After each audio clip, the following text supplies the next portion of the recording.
goal of this entire playthrough in this world is to expand this one faction and then eventually kill the necromancers that are in the mountains at the back. So we're trying to basically establish this faction as a functioning faction. That is the whole goal.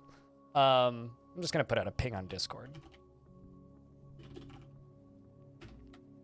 So the whole goal of this entire save file is to just rebuild this entire faction, right? So themes-wise, that is the theme, is rebuild the faction, right?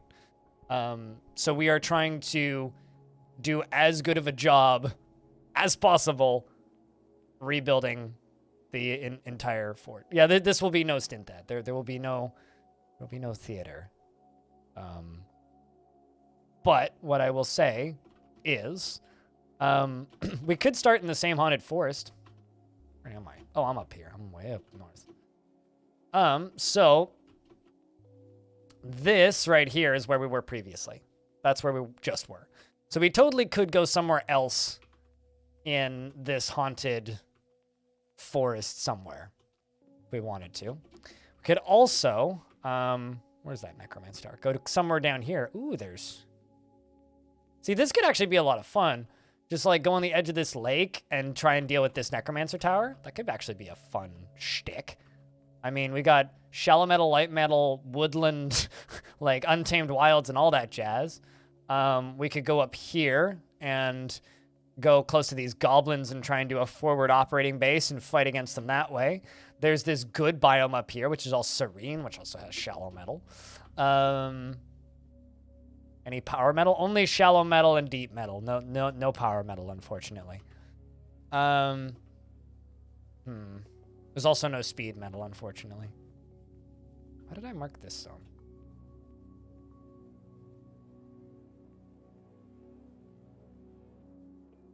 It's not that good of a spot.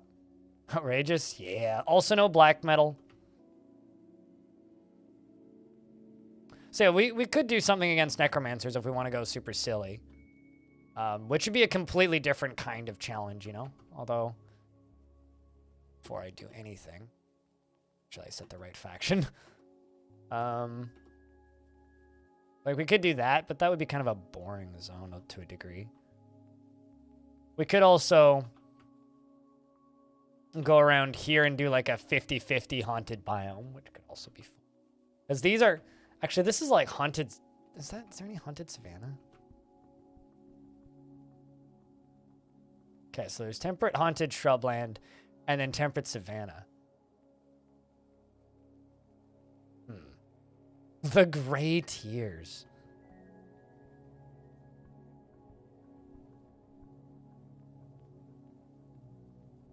I don't know if I'm interested in building a unicorn zoo. Also, we don't know for certain that unicorns would spawn there. What about this? Okay, that's just a normal-ass lake.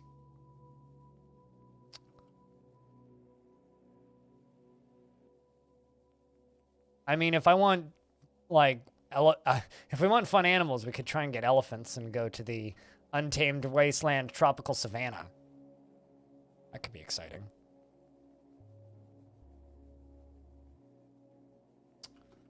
That might have elephants.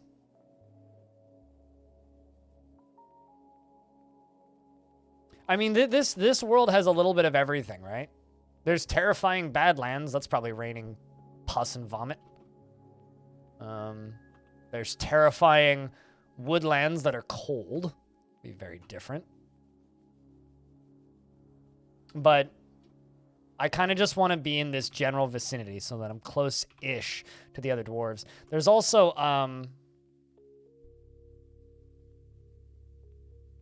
this terrifying mountain. Which could be really boring, but could also be really fun. How steep is that? Pretty steep. All right, so like there is some pretty, you know, interesting things right here. It's like, that would be a treeless embark. That could be interesting. Those lands seem bad. They're pretty bad lands. Yeah, I can't confirm. So double terrifying and untamed wilds. That could be fun. There's also stuff like that. The thing is, I'm not that enthused about the prospect of building a unicorn zoo because that's literally long death, though. So when it comes to like good biome stuff, it's like, well, I already have unicorns in another fort, so not. And also, I'm not that big on like animal husbandry in DF. It's just kind of annoying, and I usually just get bored of it pretty quick. It's not something that I find that I stick to for very long, mostly because it's like just kind of tedious. Tropical conifer forest. It's a cool spot. War with the goblins. Not quite in range of the tower. Okay, that's very flat. That is very flat. Let's look around for something that's a little bit... Ooh. Whoa, whoa, whoa, whoa, whoa, whoa, whoa, whoa, whoa, whoa. Look at that drop, chat.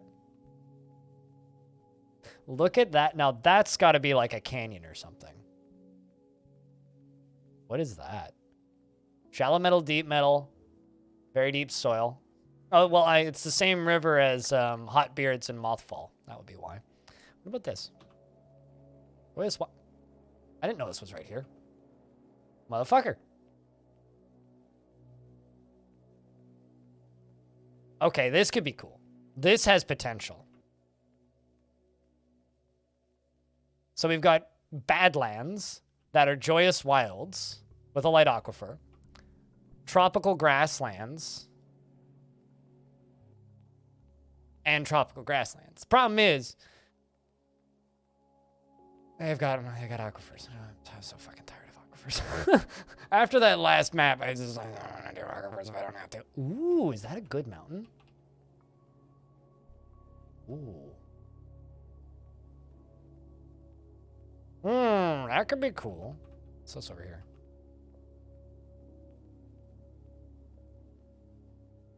Oopsies. Stop hitting the notes button.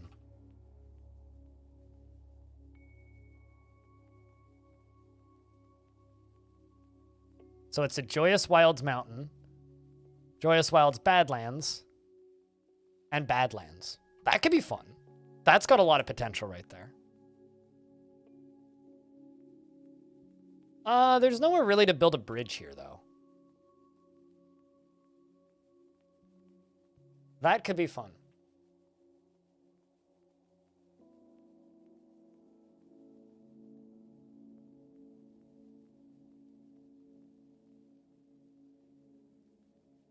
Like, there are some trees on the surface, just not a lot. And we could add, and because of all the different metal types here, there's shallow metal, deep metal, and deep metal, and fluxstone, which means, like, the potential of having, like, decent metals is there. I think that's doable, maybe. What do you think, chat? I do know where that is, so I can come back here. I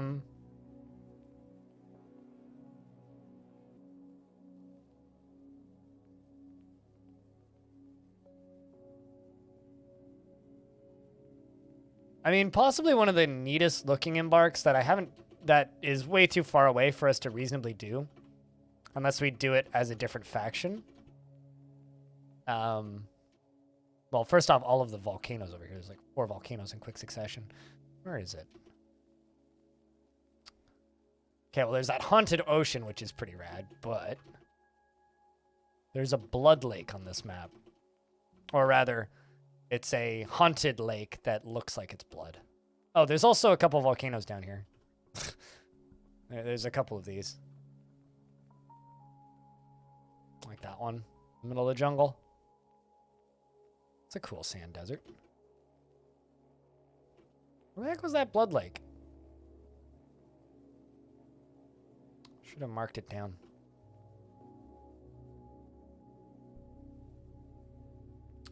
But yeah, no, there's also just like a ridiculously large number of volcanoes in this world.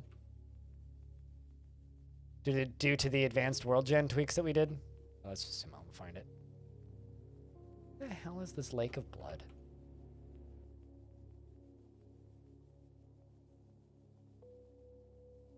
Bastet's just like, shut up, blind, and settle somewhere.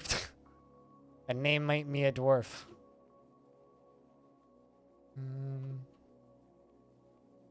There is a lake made of blood on this map somewhere. I'm not seeing it right now, but...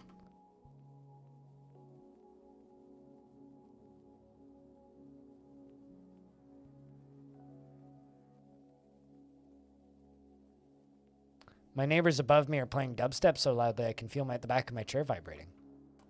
That's exciting.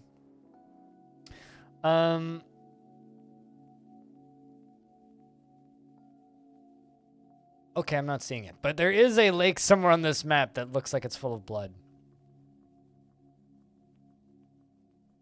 Also quite small, so there is that. Anyway. But yeah, this is kind of the area I want to stick to down here. It's this zone. So somewhere in here.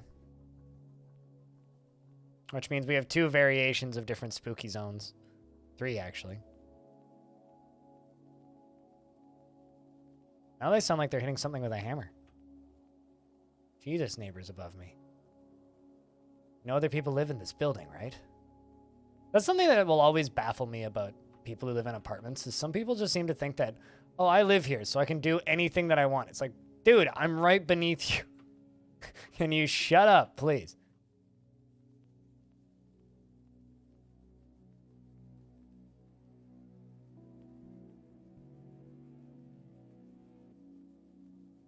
Just making sure. Okay, so that is in range of the... Still sounds like dubstep. Minus the... sounds. Need to pull a Baru. And who's going to fund me the money to buy both my apartment and the one above me? You volunteering?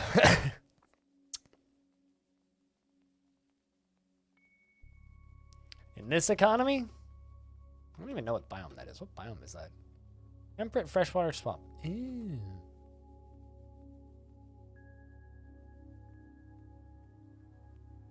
I always just get hyper indecisive whenever I'm starting a new fort.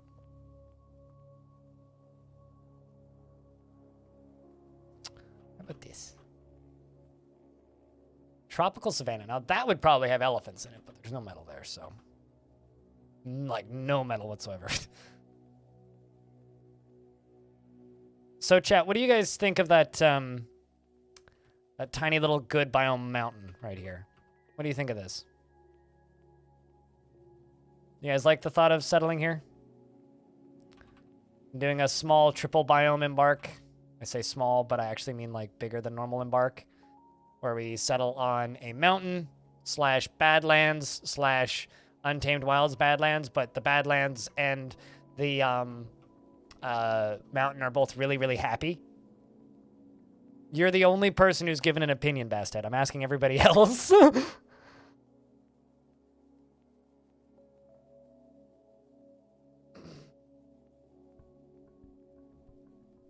But, and before I worry about pulling a Baru axe on, how about I just afford a house? How about I just do that? If I'm going to buy a place, I'm going to buy a house so that I can have a house, so that I can actually have my own garden and chickens. I don't really want to own an apartment in an apartment building. I'd much rather just buy a house if we're going to pull a Baru.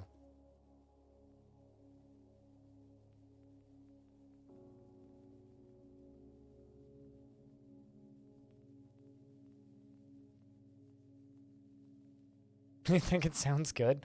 Well, I mean, you're the guys who get to watch me for the next 6 months. Or not 6 months, but maybe 2 weeks of this fort. All right, well, I guess that's it then. It's a large area. It's not that much bigger than default, so it's fine. Prepare carefully. All right. Now it's time to come up with ideas. So, Joyous instead of Untamed Wilds.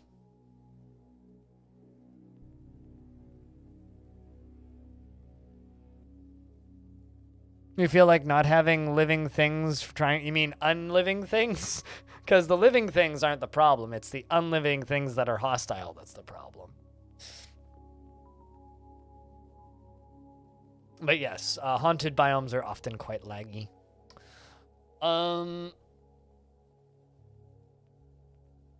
If anybody thinks of a good name that isn't something stupid, feel free to offer it while I work on... Actually... The Disemboweled Crypts. Crimson Inks. Well, we're the Crimson Pulley, so how about we be the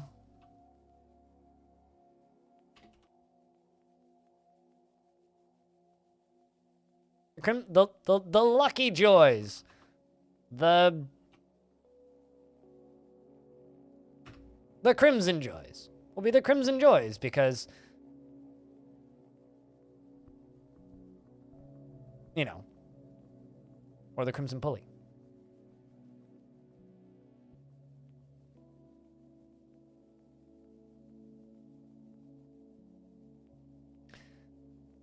That was really weird, Zakos. You typed that in and you had no sub badge, and then it popped into existence as just a question mark for a few seconds.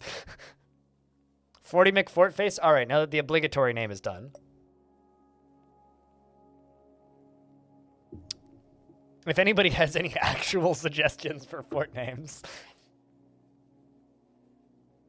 You know, I think that there should be an achievement in Dwarf Fortress for making a fortress named Bulbasaur. And just called it, and make the achievement unintended infringement. I don't think they'd ever do that, but they seem to do it regularly. Yeah, normally I don't see them pop back in though. Normally I just like see somebody and then all their badges disappear. But I've never seen like no badges and then they pop back into existence as question marks and then back into existence is what they're supposed to be. I've never seen like them pop in before. What biome is this fort in? So we're split between 3 biomes: mountain, badlands, and savanna. But the mountain and the badlands are both joyous wilds, so they're both good biomes, which means that, like, magical creatures can spawn on them. Also, for those of you who don't know, we have a new channel points redemption where you can make me have my hair down or up, which is why my hair is currently all over.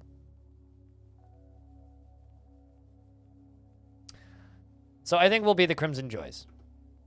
I have really nice hair, to be fair. Was that an intended or an unintended rhyme? But thank you. I'm glad I have something that's nice about me. It's like the only real redeeming trait I have. Heated boat. Omen rocks. That's a fun name to say. Omen rocks. Dacnoid. Dacnid? Dacnid. Trotinks. Trotinks. Trotinks.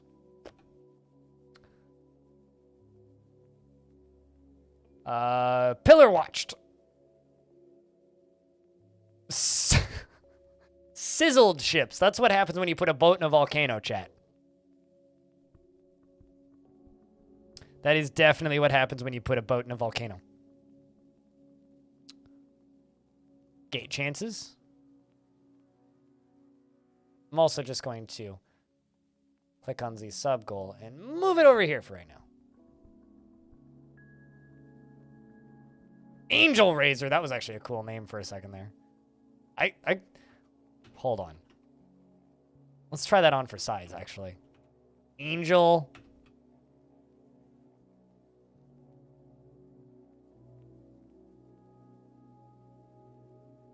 Sadilstukos Angelrazor.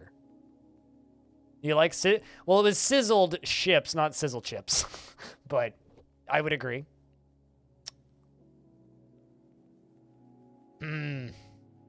But yeah, the reason I started doing this is because I've learned recently how few people actually know how long my hair is. So, gotta brag about it a little bit. Now you want spicy chips? Brazen Angels? That sounds like the name of, like, Angelrazor sounds like a mid-80s, like, thrash metal band that maybe opened for Slayer once. It's like, Angelrazor opening alongside of Terrifier opening for Slayer in this show in 1989. You're jealous of my hair? Well, at least somebody is. It smells like coconut, too. Whatever that's worth.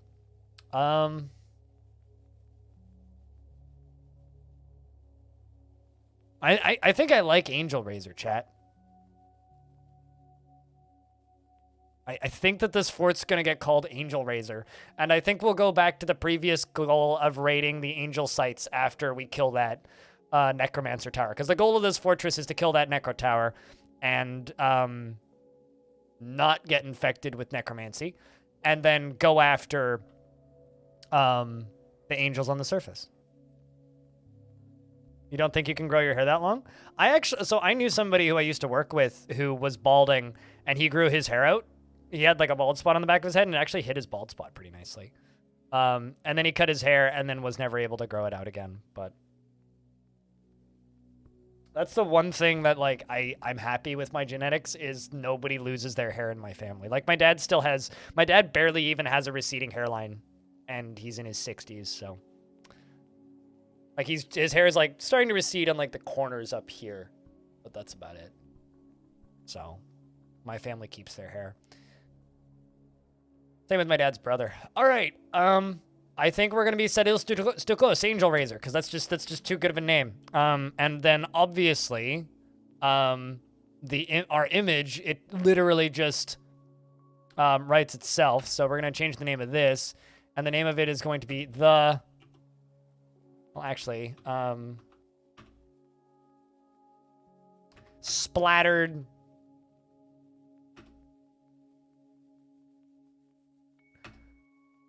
The splattered angel of. Splattered angel of hell? No. Splattered angel of blades. Splattered angel of blades. Well, it's better than growing it in. No. Kekis min senel tormid. Probably. And that's going to be an angel. Whoop. An angel of Naglak. 1. Object. Blade. We'll say a jagged blade. Actually, many jagged blades.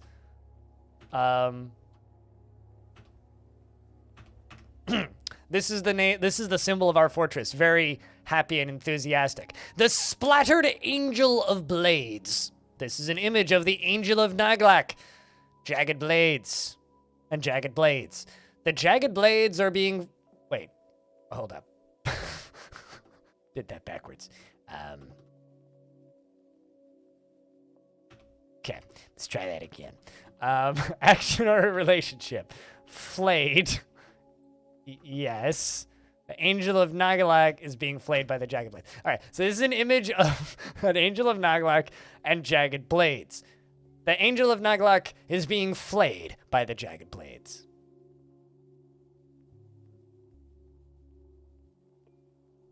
And they would live as they seek their deaths. I mean, that's why we're going to be raiding a necromancer tower, is it not?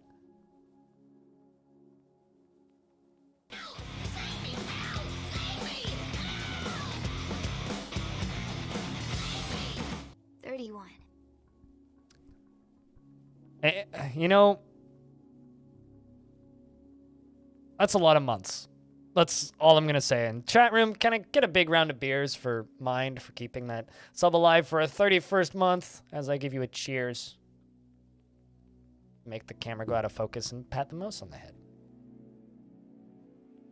Mouse, make the camera go back in focus. There you go. I hope you're doing well, dude. Hope things are well. Thank you very much for the 31 months.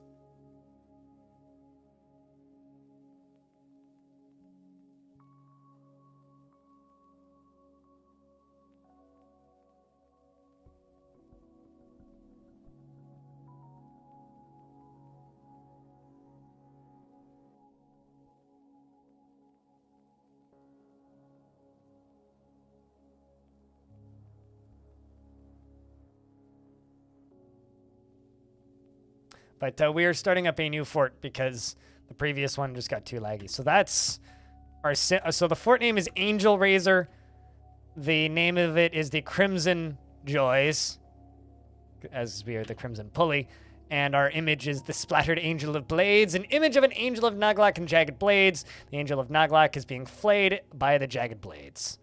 If anybody has ideas for other things we should add to that, let me know. For items...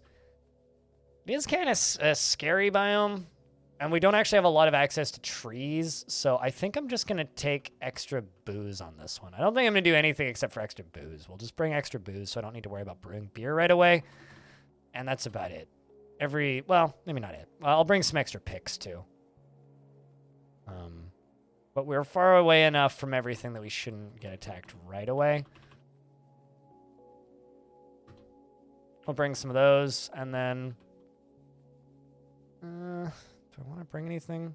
Let's bring some ducks. I like ducks. Ducks and a drake. 4 ducks and a drake. And some extra room.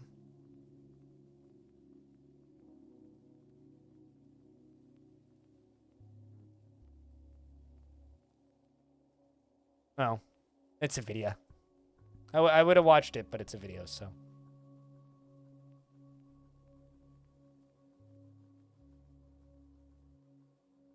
Could I get a TLDW?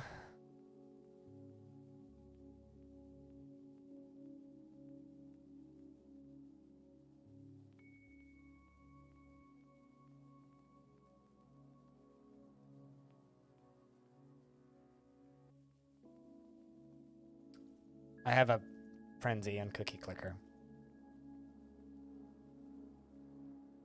I realize I'm probably disappointing every one of you, but I have to click this frenzy.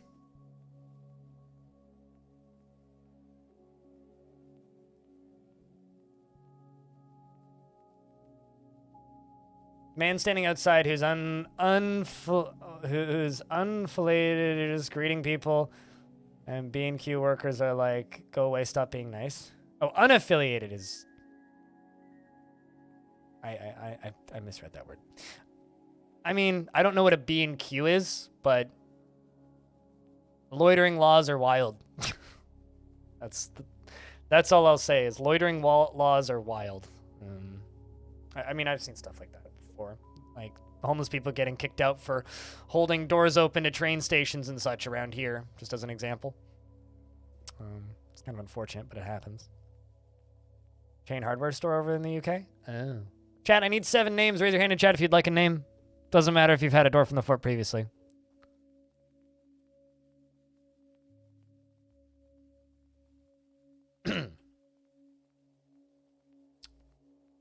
Disco, who is lie test.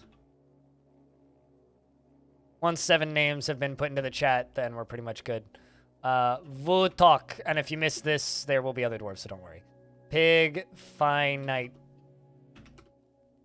I know that your name's like Pig Finnet, like infinite, but it's like Pig Finite. Mel Bill is AXEZON.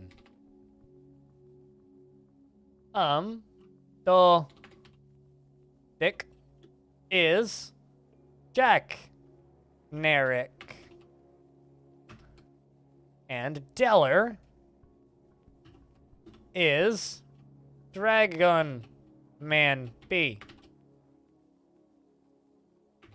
Forgot to put that in quotes. Dragon Man B. Like Ban B, but Man B. Cyril is Zach Thos. And Zulban is... Your arm broke? What?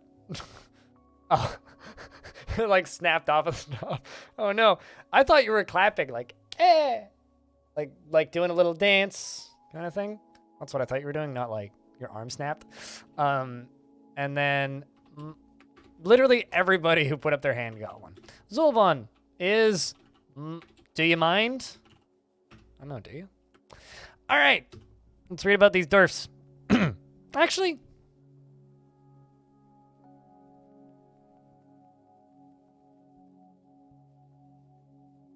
Whose name did I make the exact opposite way? What?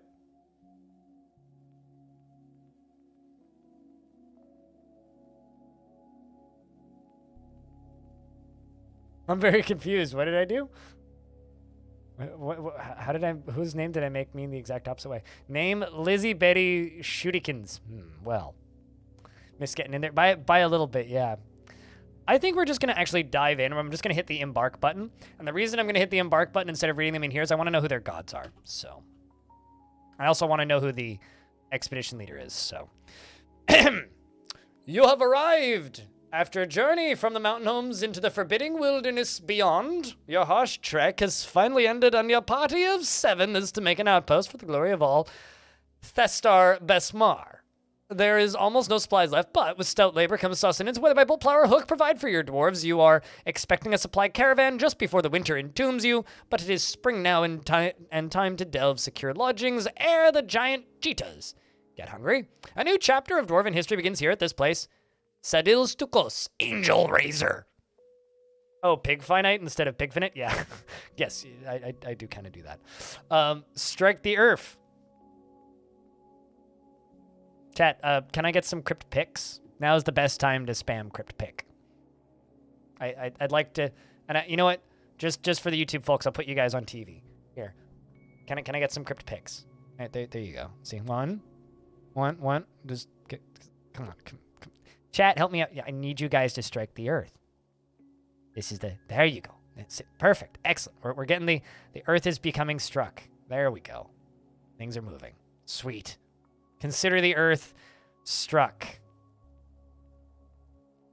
May your aim be swift and your picks be true. Let's see what this game has waiting for you. Pause. I see our quackers. Well, it's definitely Badlands. I love how we have this little puddle next to us. What? All right. It's a very big embark with not a lot going on.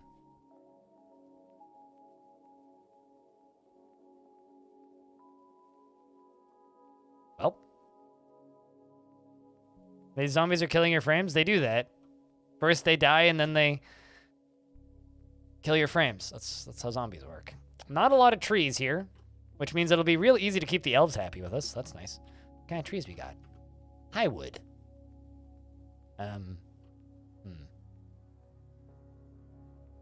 It's like morning after too much cannabis wood. Well, let's see who our dwarves are. So Mind is our expedition leader, down at the bottom. And they say, always deal fairly, and she is a faithful worshipper of Delendheimer Crest the Mountainous, who, of course, is a deity that comes in Pulley, most often takes the form of a female dwarf and is associated with mountains. You worship the god of mountains. And of course, she is 51 years old, born on the 12th of Granite in the year 135.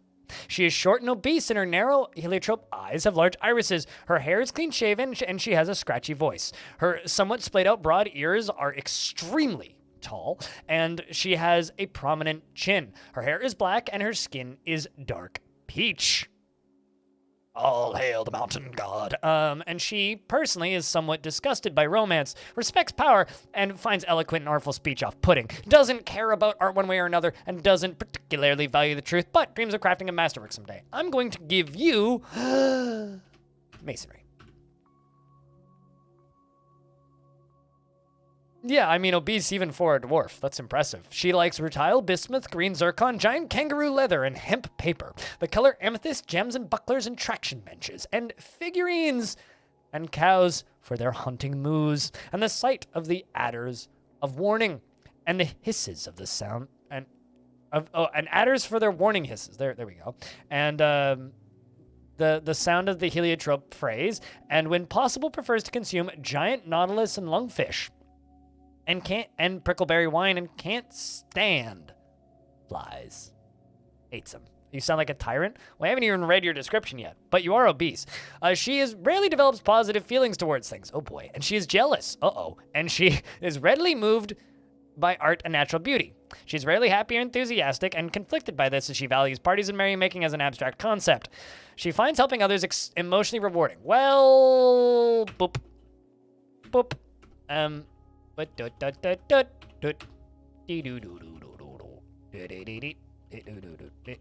There you go. You're the doctor. Where were you? She is trusting and finds obligations confining, though she is conflicted by this for more than one reason. She is pleased by her own appearance and talents, and Streamer is losing his voice, and she is often nervous. She tends to hang on to grievances, and she's generally quite confident in her abilities when undertaking specific ventures. She occasionally overindulges and is not particularly interested in what others think of her. She tends to be swayed by emotional appeals and often snaps her fingers when she's bored. She's quite often tells pointless stories when she's bored and needs alcohol to get through the working day, and likes working outdoors and only grumbles mildly at shitty weather. All right. Not bad. Also, there's no creatures on the map. Let's unpause for a second. Or a marmot and wolverines. All right, not bad so far. Zakos. She does not... Actually, also, I'm going to give you mining, by the way, just preemptively, and I'm also going to give you mechanics and architecture. She's an ardent worshiper of Sukzul. I encountered a fascinating conundrum recently, she says. Sukzul is a deity of the Crimson Pulley, most often takes the form of a female dwarf and is associated with crafts and metal. She is 79 years old, born on the 3rd of Hematite in the year 107. She is incredibly muscular and her hair is clean-shaven. She has a prominent chin and her somewhat broad ears are extremely tall. Her slightly close-set heliotrope eyes are somewhat narrow and her hair is black. Her skin is dark peach. She likes rutile, gold, levin opal, almond wood, and sperm whales for their vengeful nature. Chat, are sperm whales vengeful? What? Canwa for their beer and the words of the paper of lace, and when possible prefers to consume brook lamprey and sweet potato wine. I would love to try sweet potato wine. And absolutely can't stand, hates, disgusted by, and detests mussels. She personally is offended by leisure time and leisurely living and values romance. Man, she'd hate me. You assume that's a Moby Dick joke? Probably, actually, now that you mention it. That's the sort of joke that they would put into Dwarf Fortress, is it not? I mean, if you kill their children, they might be vengeful towards you, that's for sure.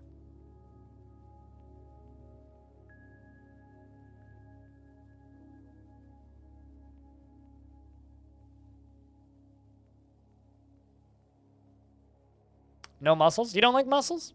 I think mussels have cool shells. I'm not a fan of eating mussels. She does not generally... Hello, Anandar. How are you? She does not generally seek retribution for her past wrongs, and she has a tendency to consider ideas and abstractions over practical applications. She could be considered rude and has a tendency to go it alone without considering the advice of others. She tries to keep her things orderly and doesn't seek out excitement. Does not have a great aesthetic sensitivity and is conflicted by this, as she values artwork and its creation. She is somewhat fearful in the face of imminent danger, and she has an active imagination. She prefers everyone live as harmoniously as possible and doesn't mind wearing something special now and again.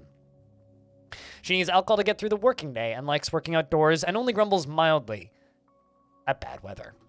And you're also going to have weaving. That's number 2. Number 3 is... Dragonman. Dragonman, are you actually going to be a male dwarf, considering your name is Dragonman? I don't know. That's the gender lottery, I suppose. You worship Deller Diamondcrest, the god of mountains? Once again, always a lady. She is a casual worshiper of Deller Diamondcrest the Mountainous. And she says, you should always tell the truth. She's almost 9 years old, born on the 7th of Galena in the year 118. I don't think Dragonman has gotten a boy dwarf in a very long time. Hey, Ice Leopard. I got you to pick this game up. I'm sorry, but welcome back, I suppose. Her very long hair is tied in a ponytail, and she has a scratchy voice. She has a prominent chin, and her head is extremely tall. Her eyelashes are quite long, and her hair is black. And I sound like Marge Simpson. Her dark peach, her skin is dark peach, and her eyes are heliotrope. God, that voice like killed me. Christ. She likes adderite, bismuth, bronze, yellow zircon, adder wood, billow leather. I don't know what that is. What's a billow? Gizzard stones and battle axes, and rings and donkeys for their stubbornness, giant bats for their terrifying features, and the word of the torch of glimmers, and the sound of the poet of couples, and the sight of the lacy wonders, and when possible prefers to consume pig cheese and dwarven rum. and strawberry seeds and can't stand bark scorpions. I'm giving you woodcutting. Marge Simpson's sister? What's that, like a more Marge Simpson?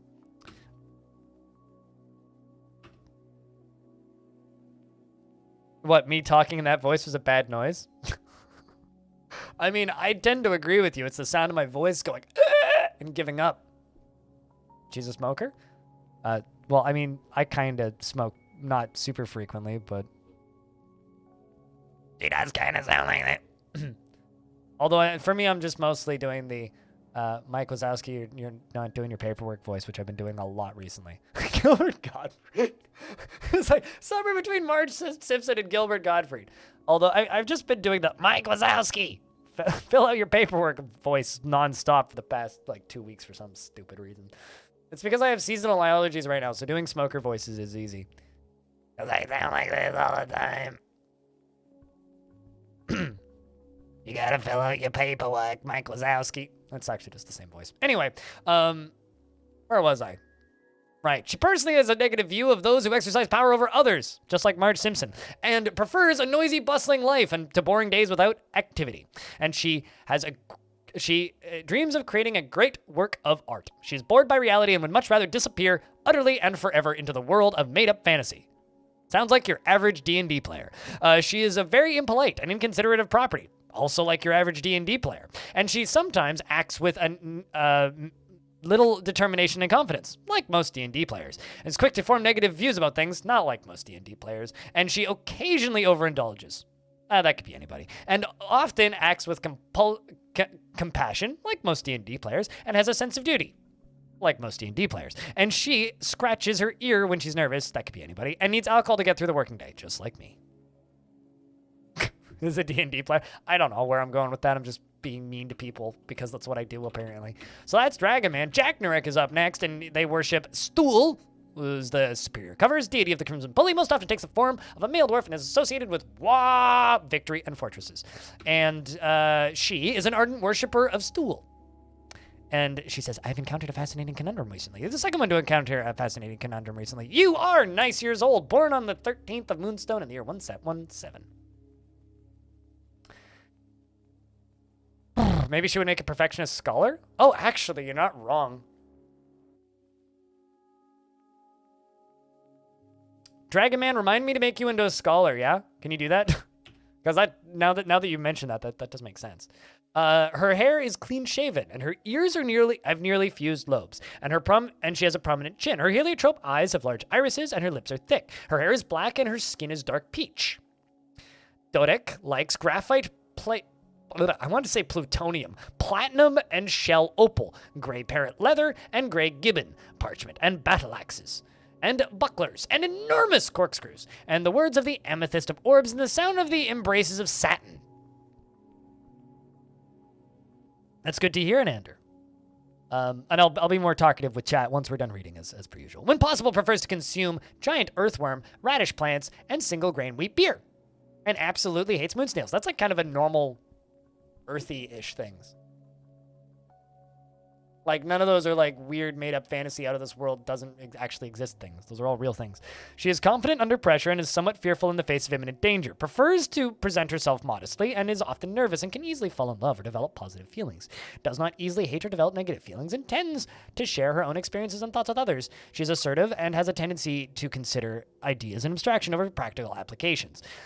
She scratches her head when she's nervous and she needs alcohol to get through the working day and likes working outdoors but only grumbles mildly at crappy weather. I kind of need to sneeze. Shit.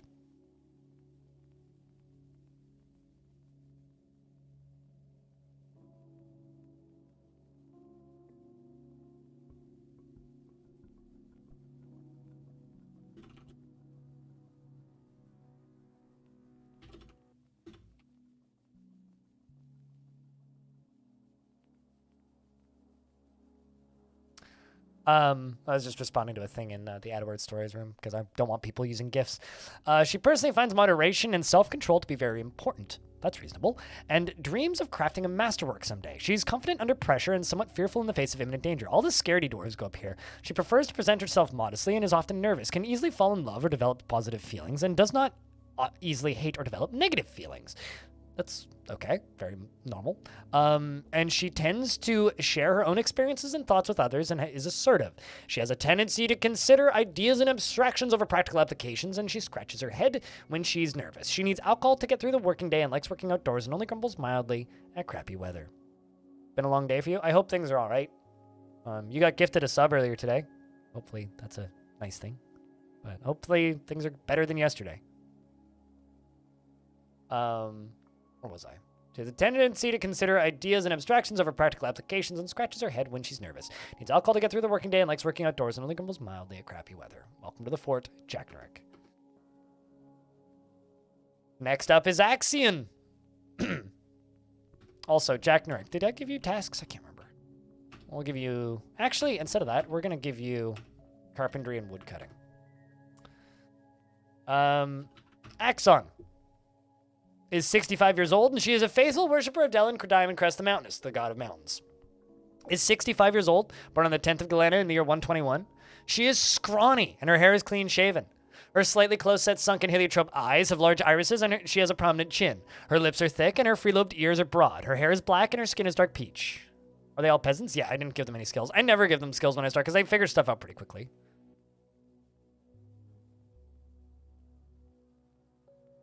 You were watching a stream of a new game last night for you? What game? She likes magnetite, rose gold, tube, ogate, and short swords. Shields and caps and spiked balls and nightmares for their unfathomably horrifying nature.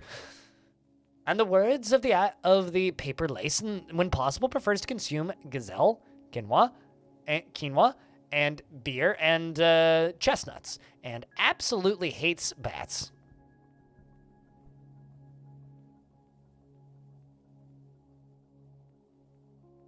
How does Gmail crash? What do you mean Gmail crashed? Like Google's servers went down? Marauders? Fair. Never heard of it. She's rarely jealous and confident under pressure, and often feels discouraged, and tends to assume the worst of two outcomes will be the one that comes to pass. Tends to think before acting and doesn't mind wearing something special now and again. She is slow to anger, and she is quite polite. Her hands jump all over the place when she's excited, and she taps her feet constantly when she's nervous, and needs alcohol to get through the working day, and likes working outdoors and only grumbles mildly at crappy weather. When you finish your diorite fortress, it might be slightly inspired by Longfort. Oh, are you building a fortress like Longdeath or something? Like building a small population long-term fort? Because that's kind of crazy if you are. Dreams of mastering a skill. Alrighty, Axon. Let's give you...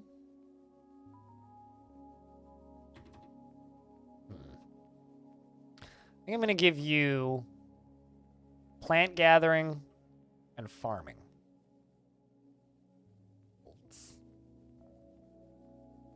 Butchery as well.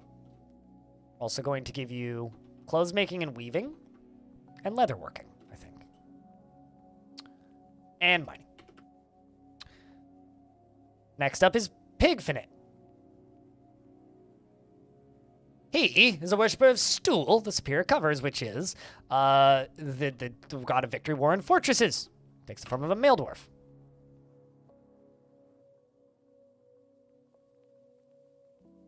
Not nearly running as long. I mean, still. I mean, that's cool. Dwarf personalities are like horoscopes. Yeah, they are, kind of. They kind of are. He is 72 years old, born on the 7th of Felsite in the year 114. I don't understand these flames of passion people go on about. You know what? Relatable.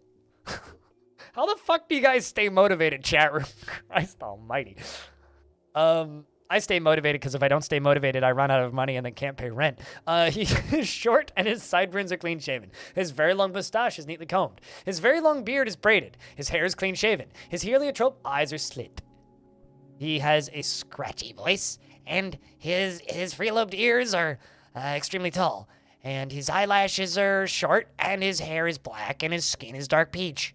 He likes native aluminum, fine pewter and alexandrite, and green glass, giant peregrine, falcon, parchment, and the color white. 8-sided prisms and doors and goats and for their eating habits, and giant raccoons for their cunning, and the sparkles of aquamarine and the sight of the wondrous lark, and prefers to consume orangutan and river spirits and linseed oil.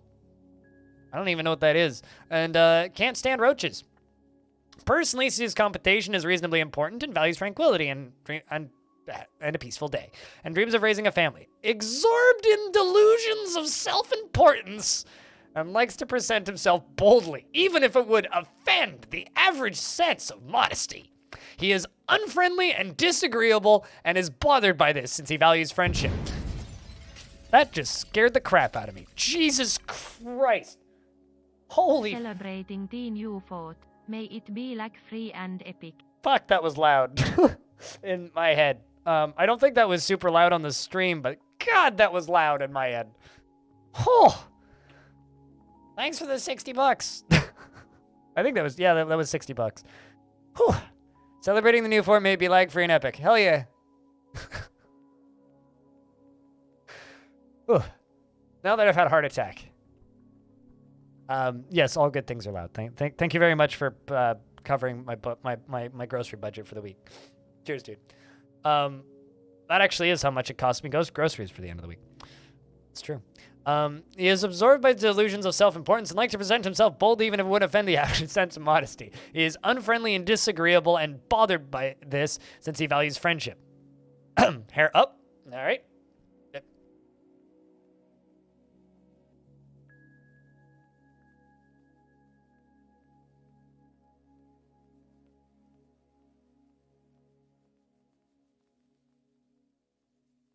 There we go. Where was I? Doesn't often feel lustful and tends to hang on to grievances. He is assertive and takes offered help and gifts without feeling particularly grateful. He is pleased by his own appearance and talents and can be curious, and he's eager to learn. He can handle stress and lives a fast-paced life. He is occasionally overindulges and snaps his fingers repeatedly when he's excited and needs alcohol to get through the working day. This dwarf kind of sounds like a military dwarf, but also kind of not. Think how much clover seed blind can buy now? I already have enough for the year, but I'm also going to take some pictures of the clover patch that I'm planting in behind my building once it's ready to go. Although I do encourage that you too go out and buy clover seed and plant clover flowers near you. You know, I think I'm going to make Finnet the squad leader. Finnet, do you have a name for your squad? If you would like to name your squad, let me know, and I will name your squad.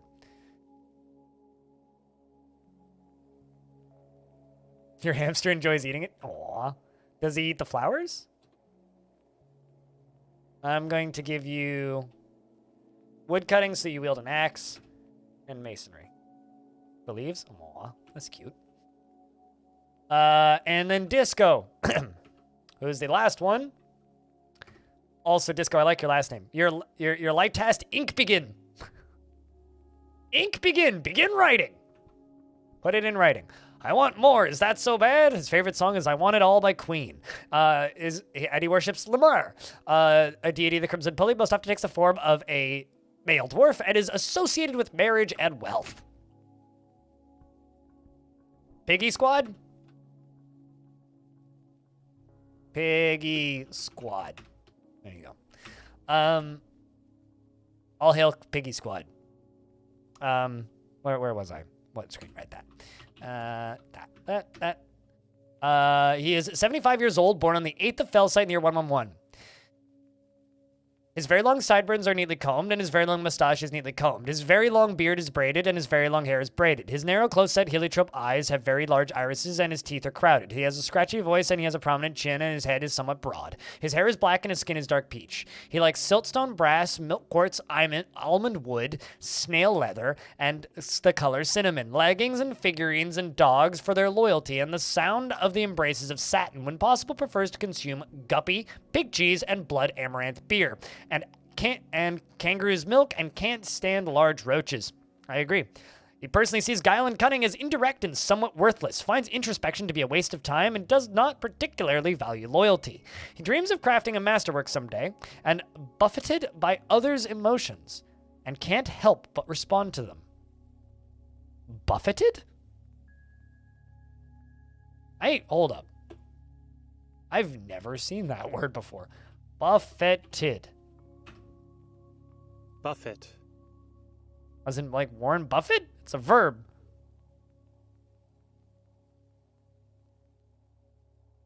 Past tense, buffeted.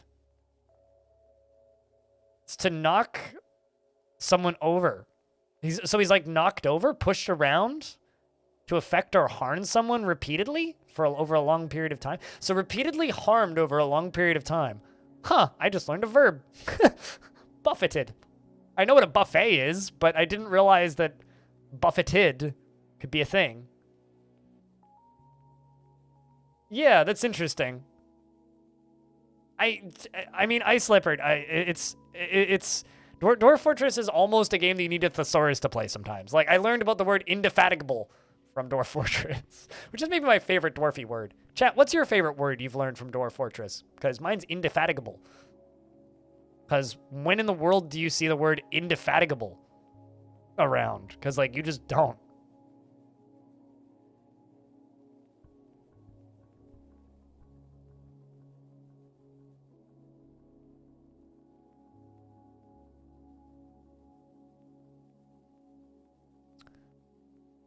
All right.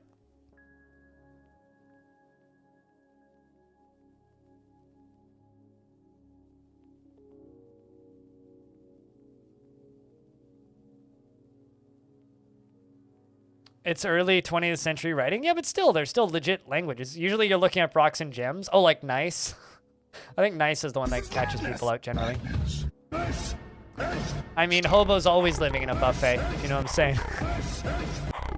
Yeet. How you doing, boho? I mean, hobo. How's things? Hobo's friends call him boho. It's not true, but I just did, so I think I'm his friend. Anyway, his very long sideburns are neatly combed. His very long mustache is neatly combed. His very long beard is braided, and his very long hair is braided. His narrow, close-set, heliotrope eyes have very large irises, and his teeth are crowded, and he has a scratchy voice. He has a prominent chin, and his head is somewhat broad. His hair is black, and his skin is dark peach.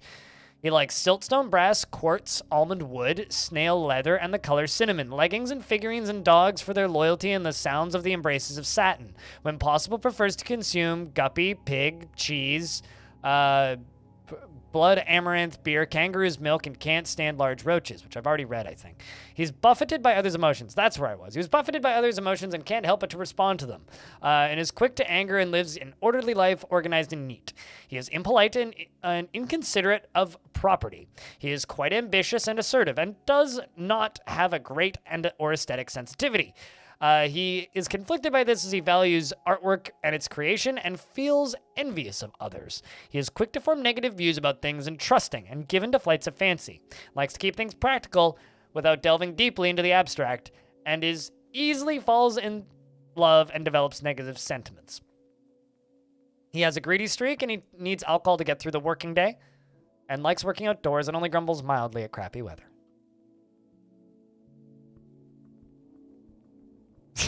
My friend, you call me boho, that counts. I mean, I only did it the one time, so. The word straight out of Arthur Conan Doyle's territory, definitely something to describe Sherlock Holmes. What, buffeted? Yeah, I guess if you say it in like a Sherlock Holmesian British accent, it works more that way. Snail leather, yes. How many snails do you need for that? One. Really big one. I mean, hold on. Like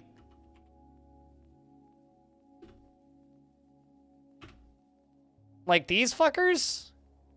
You wouldn't need that many to make, like, leather out of.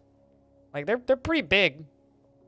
You get, like, one of these, but, like, Dwarf Fortress size. So I can't tell if that's a really big snail or if she just looks really small in that photo. But, like, you wouldn't need that many giant African snails. Indefatigable? Indefatigable does sound like a Sherlock word, absolutely. Now that you guys are specifying a little bit more. But, like, giant African snails are pretty massive. I'm pretty sure you could probably make snail leather out of a giant African snail. They can also eat a whole carrot in, like, a minute. They do have also really cute little faces, though. Look at the face on that thing. It's so cute looking. Forbidden ravioli. I mean, People eat snails. You could probably cook up and eat a giant African snail. I wonder, I mean, so if you go to Google and you type in giant African snail, pets edible is one of the first things that pops up.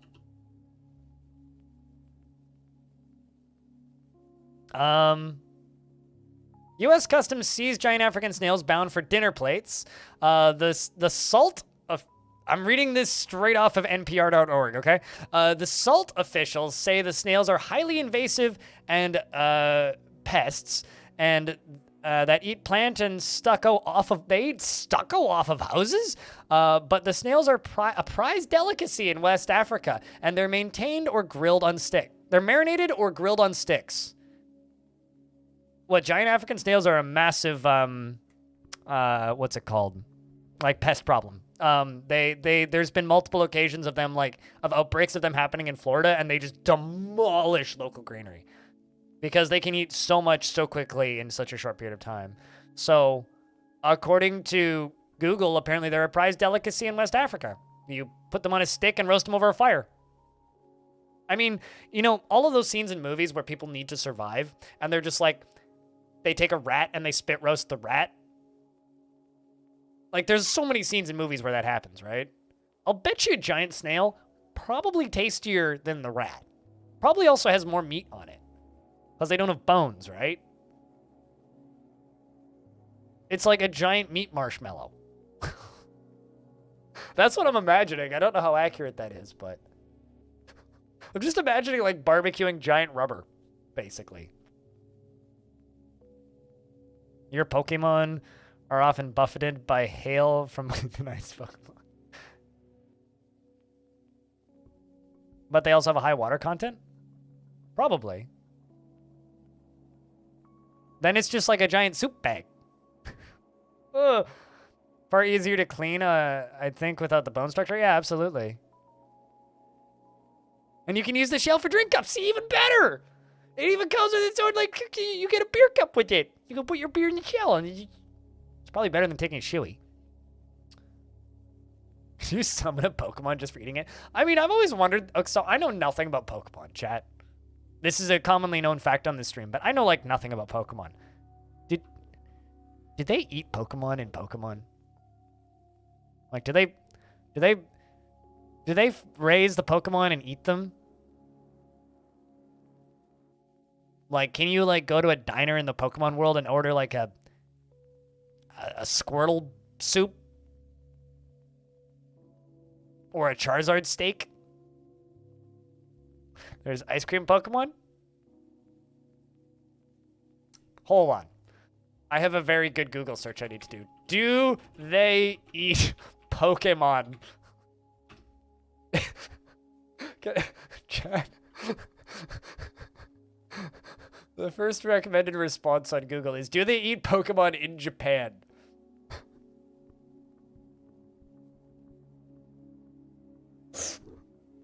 I don't know why I find that so funny. Do people eat Pokemon? Humans definitely eat Pokemon! There's a Mega Mart in the Pokemon Sun and Ultra Moon that sells Slowpoke Tail quiche and peppered Slowpoke Tail on salad. There you go. I don't know why do they eat Pokemon in Japan. It's so funny. Isn't there a ranking of Pokemon by edibility? Probably, but I've never thought about it before, so... Anyway, in Silver you can buy Slowpoke Tail for like a Gorillion Pokebucks. Well, there you go. And apparently in the show, Ash and Brock have a very vivid fantasy about cooking a Magikarp. And you know, frankly, Magikarp's probably delicious. It's not good for anything else, based on my experience with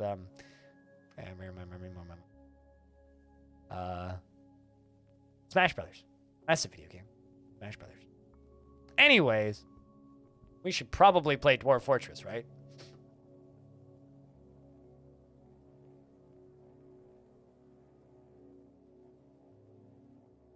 Oh, wow, that's a lot of Gmail outages. I wonder if my Gmail's active. My Gmail's not busted. Out of all of those Gmail outages, mine's is still up, sis. Hells yeah. All right, let's let the game run for a second and we'll see what pops up on the map. Your ceiling just collapsed? Well, that's good.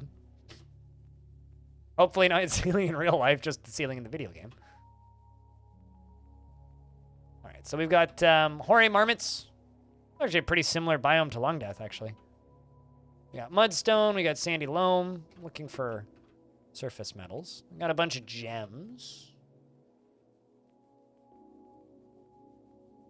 You think it just killed a lot of your miners? F?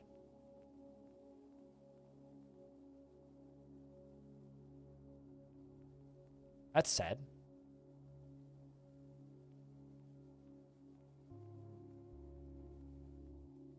Well, there's a lot of gems up here on the surface. Warrior raid! Hi, Jess! The raid. Hey, old guy. What's up, dude? How's things? We just started a brand new fort. In the very beginning, and a Wolverine is fighting. A Wolverine has become enraged. For no reason. Wolverine just walked up and saw us and it got mad. Now it's... Okay, now it's... We're fighting with a Wolverine. Well, at least Wolverine is operating as intended. Just runs up and attacks things for no reason. The expedition leader punches the Wolverine in the right rear paw with his hand and the injured part collapses into a lump of gore.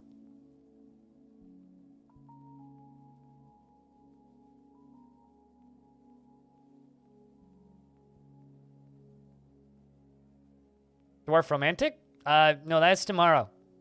That actually does release from early access tomorrow. I can't wait to play some, like, 5 hours of Dwarf Romantic tomorrow evening. That's gonna be lovely. That's gonna be lovely. I've already got a YouTube video scheduled, so, you know. Can watch my overview of the new features for tomorrow, but, how was your stream? What were you were playing Ruins, right? That thing looks like a game I would like. Would I like Ruins? Kind of a genuine question. Guys, that it looks like something I would play. I don't know. Lots of text, big dice on screen. Looks like something I'd play. Sub count back over here. Good. But this is the brand new fortress of Angelrazor, which was just too cool of a name to pass up. We're on 3 biomes. We have Joyous Wilds, which is this. And a mountain biome up here, which is also Joyous Wilds, and then this muddy thing down here, which is just Untamed Wilds. So, hopefully we'll get, like, fairies, magical creatures spawning, although, kind of hard to say. I don't actually know for sure whether or not we'll get that. But, a Wolverine just decided to show up and show us that it's mean and angry, so now it's doing its best to suicide into the side of my dwarves. So let's see if it can get one of my ducks. Because I do have, those green Ds are ducks. They're my waterfowl. Just couldn't figure out how to heal. That does not seem like an optimal method of playing a video game. I've got to be honest.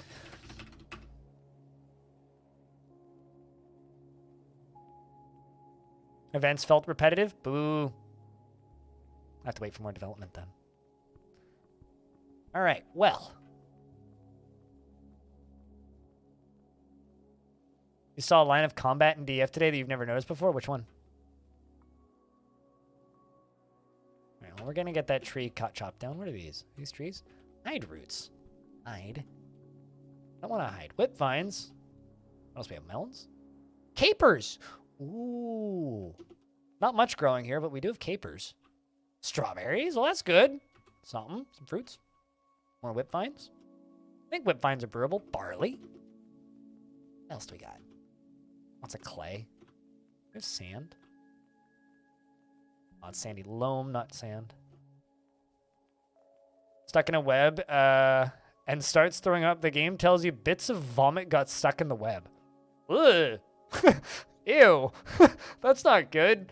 That's no bueno. I don't like that. I don't like that at all.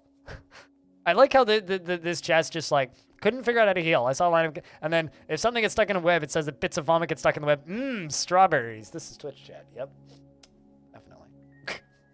But that's distressing. Gotta be honest. Mighty distressing. But thank you very much for the raid.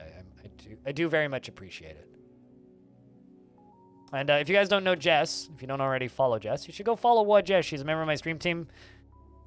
Guest hosts on the podcast sometimes, and is a fantastic broadcaster. You're sleepy? I'm blind. But if you're sleepy, you should go take a nap.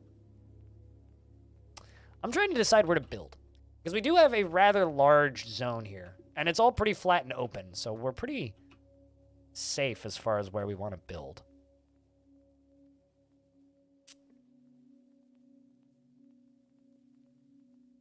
It gives you some dimension that you've never heard of or thought of before.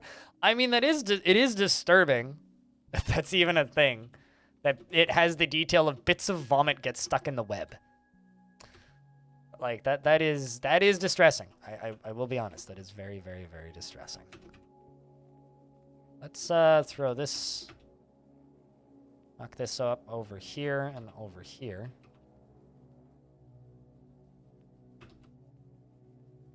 I just kind of want a little bit more space here, because I think we're going to put it in this zone right here.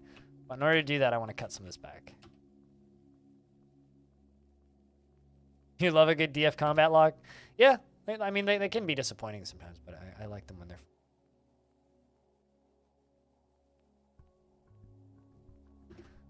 Let's also knock down these last two trees.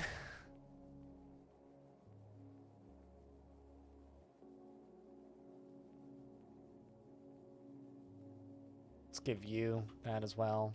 Let's give you that as well. And you mining. Pretty sure I've got enough picks. Maybe I don't.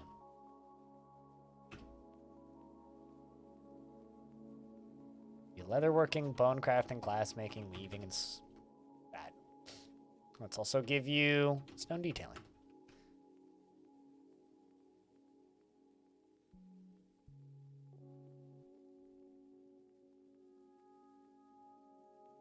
And summer's arrived on the calendar.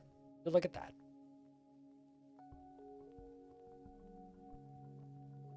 I think those are more trees up there. Cactuses, maybe? I mean, if I was your cat, I would also be trying to convince you to give me a chicken wing. You shouldn't give him a chicken wing, but maybe like a tiny little bit of not sauced up cold meat. Have a little taste. I always do that with pets, but then again, I'm bad for pets, so don't trust me around your cats, because I will give them food. It's hard to not feed cats. Speaking of cats, I found another good Twitter account.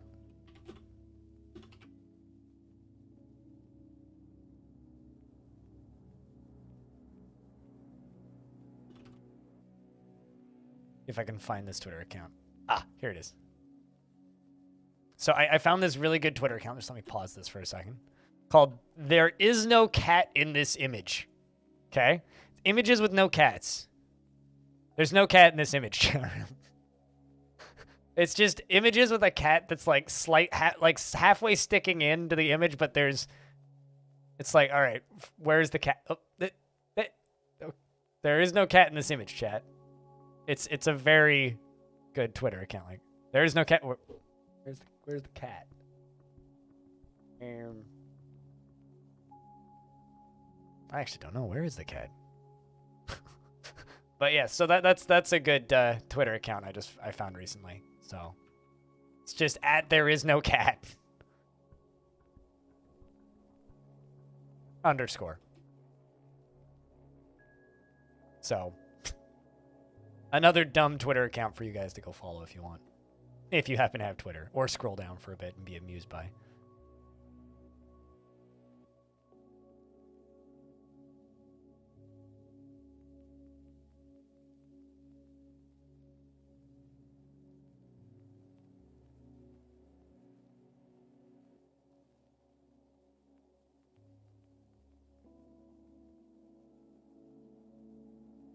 That is bizarre, Hobo. I don't think I've ever actually... So someone just commented on a 5-year-old screenshot on Hobo's Steam account.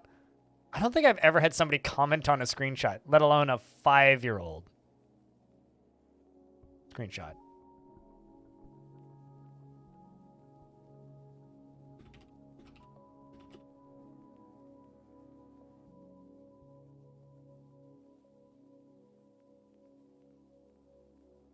I might need to enable timeouts on Hobo. If Hobo is listening, but...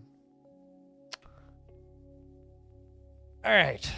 Well, we're just going to cut out this chunk of wall. I'm kind of tempted to make a similar-ish fort to Long Death in this one, just because it's kind of a similar-ish biome.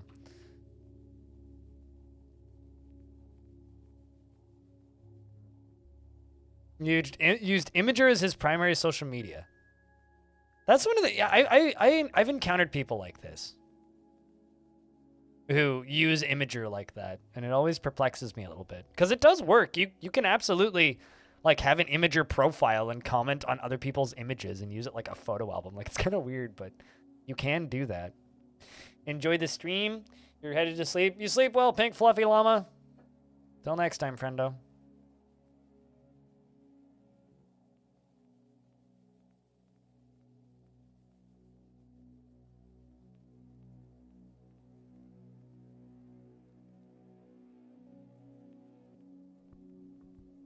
Hello, Laura. What's up?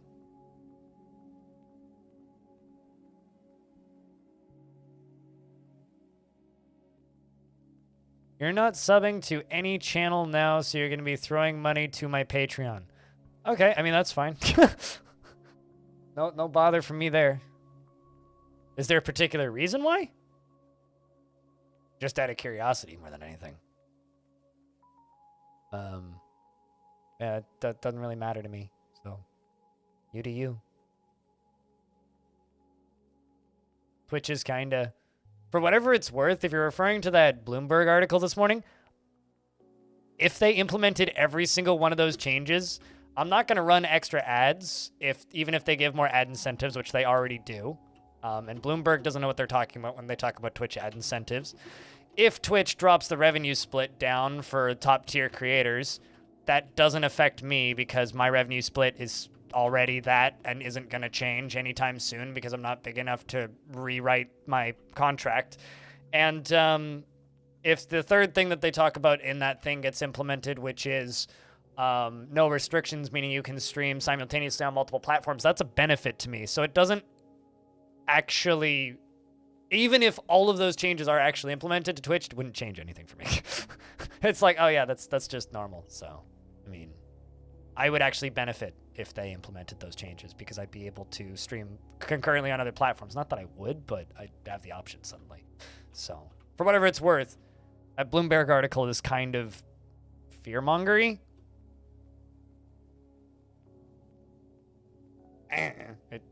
None of it really means anything.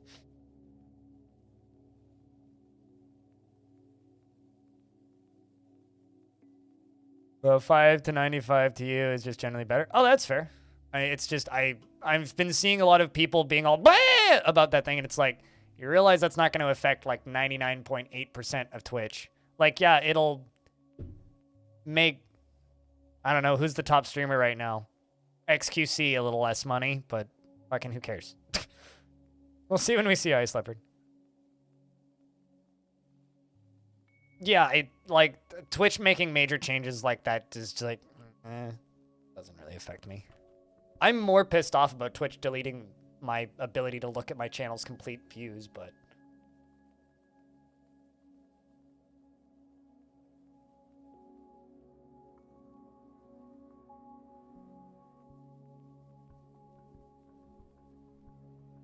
But welcome to the annual Patreon club, assuming I'm reading that correctly.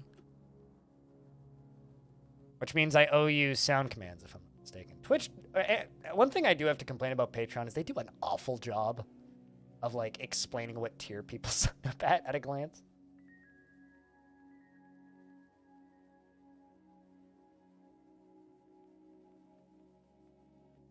That was your tipping point? Fair enough. People will probably just gift you subs anyway. The $9 sub there? That's the sound command one, if I'm not mistaken. If that's for the year, because it's also transferred into Canadian dollars in my screen, so it's like more fucky for me. But anyway, where the hell am I gonna build this fort? I might just actually let's go scouting. Yeah, it was for the year. Then that's the sound command tier.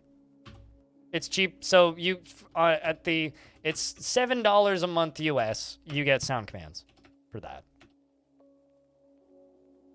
You're going back to lurking? Well, I give you sound commands now. Hold up. You also get your name in the credits of my YouTube videos. Do you have a preferred name to use? Because I can use clusterfuck of unpronounceable garbage if you like. But yes, you do get that from there.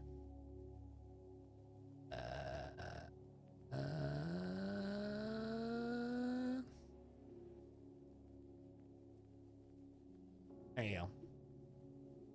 Use Laura. There's already another Laura. But I can have Laura 2. Or Laura squared. Or I could, like, yeah, I mean, I could just put 2 Lauras in. That's totally fine.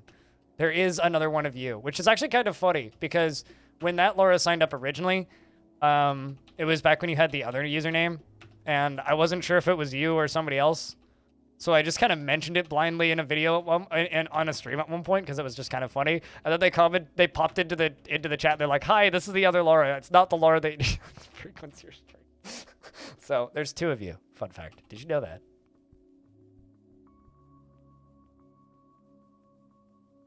Sure, I can do that. The better Laura, better Laura, better Laura, better-ish Laura. There's a competition. Oh, yay! Look at this. We have limonite. We have iron. There's a Laura. They can be the better, the betterist, the betteristest. Got it. How deep can we go? 74? All right, that's not too bad. Meaning we have iron. Hey, Martian, what's up? A miner, a woodcutter, and a ranger in available area like military outfits. We already have hunters, right? I'm confused. What are we talking about, Martian?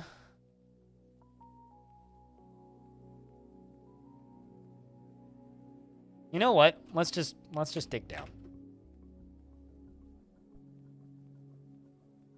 Yeah, you can subscribe to Patreon for a whole year, all at once, in one lump sum. So you could give me like $200-something and have a custom sound command for a year if you wanted. Which some people do. So for a lump sum, you can get things. It's not the most optimal thing from my perspective, but it's a good deal for you guys, and it, what's the word? Because, like, you get a small discount for doing that. It's like, 6? I can't remember what I have it set to. I think it's like 6 or 7% or something. Every now and again, I'll do annual sales for the Patreon, usually around Christmas, where you can save 15%. Let's just go all the way down to the bottom and see where the magma sea is.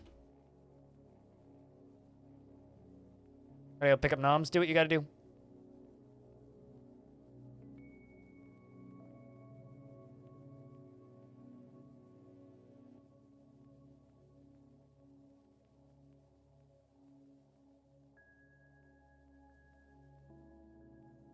Hey, that was quick.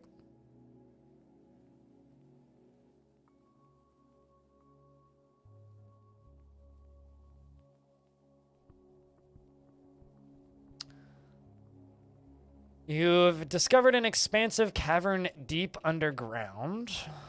Can I dig? Oh, wow, that is pretty deep. All right, well, let's dig all the way through that. I have to seal it all the way up, though.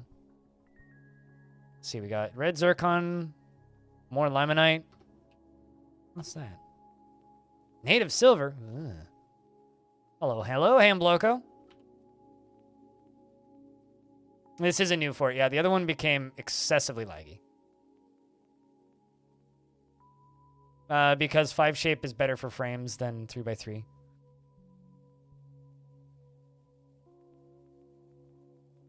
This is the best possible pattern mathematically for pathing, so that they don't have to climb over top of each other and they don't clump into corners and they can get around each other easier.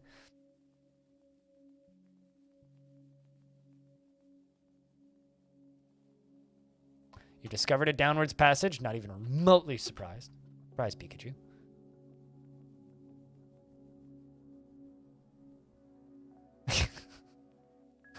I mean, I've done multiple new forts in the last few weeks, so yeah, that's not too strange.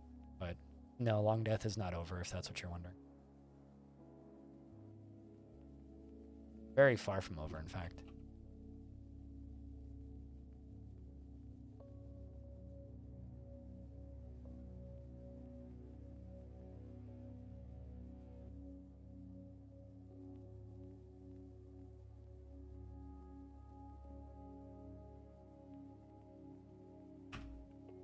Let's block both those off.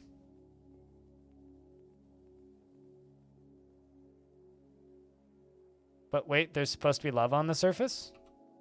I mean, I already... So I finished that fortress. We played it for like 4 hours today and kind of gave up. Is that a toad? That's a toad.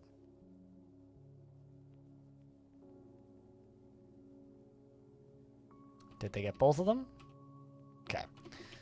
Let's fill this in. Oopsies.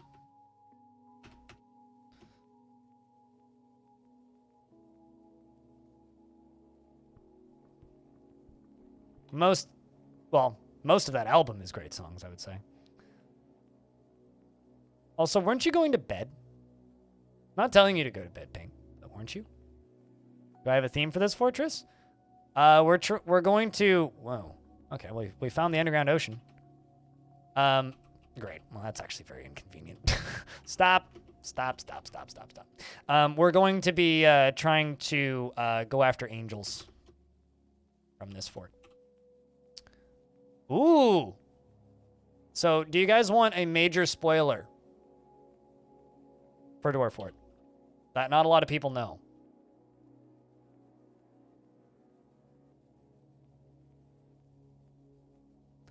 This world has tentacle demons. You know why I know that? Because if there's piles of grime, aka mud, in a cavern layer, it means that it is covered with creature filth. So if you have a layer that's full of mud and no dirt and just mud with some plants growing, but mostly mud, it means that it's filled with creature filth, which is what tentacle demons spawn. So this world is tentacle demons. You're welcome. Screams in anime, yes, pretty much. Something spontaneous anime orgasms. Let's go. You didn't know the relationship to those? I learned that relationship because of DF Talk. I've been going through and listening to old episodes, and Tarn talks about that at one point, where he's like, yeah, so the reason certain levels are full of mud is because they're full of the creature grime left behind by the tentacle demons. And I was like, I'm sorry, what? And then, like, that was their response on the podcast, too. And then he elaborated a little bit and said, oh, if you have a map that's full of grime and mud, it means that it's populated by tentacle demons.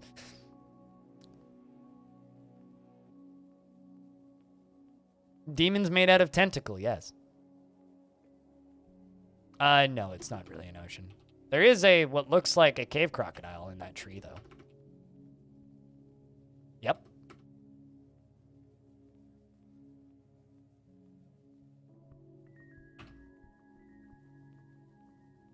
I might actually build my fort down here, because this would be a fun layer to build in. What do you guys think? Middle cavern fort?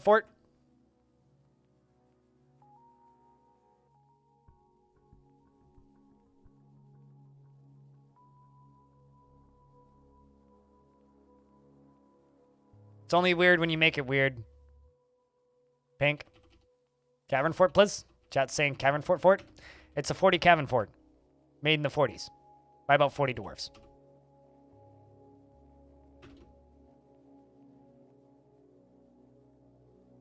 I should have called this fort boating. Oh well.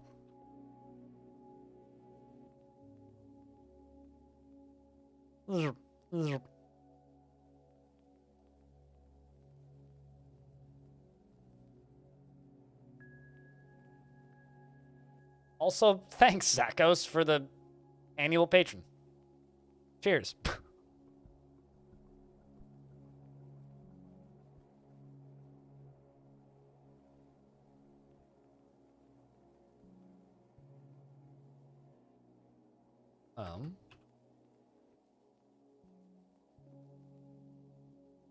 We'll just wait for a minute.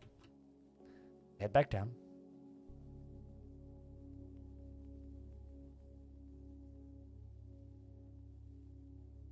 Gosh, so nice to play this game at a decent frame rate.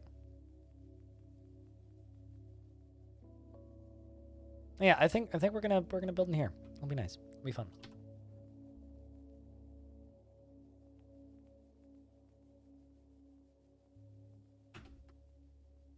Only issue is it's all in diorite, but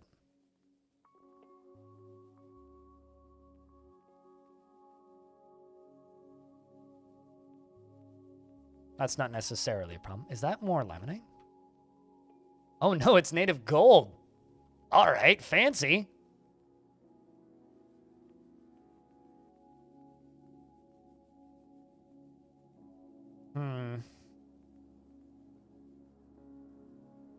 If they go down on your stairs, are dwarves able to switch between the up-down stairs if you want to dig down and there's something you can't remove in early game?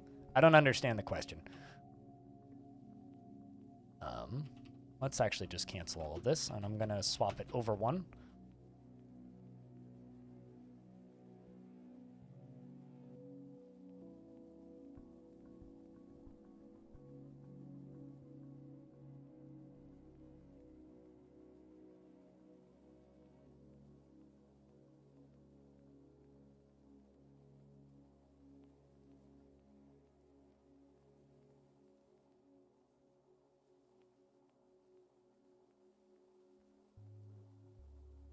Like, are you able to swap the digging pattern? Because, like, usually you'd have to construct a different type of stairs over top of it.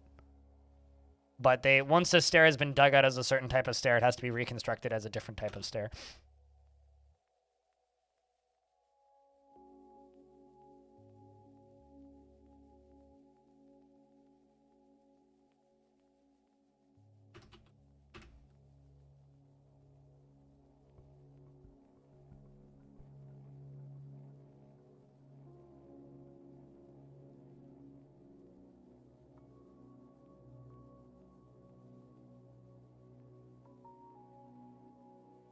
We cancel that.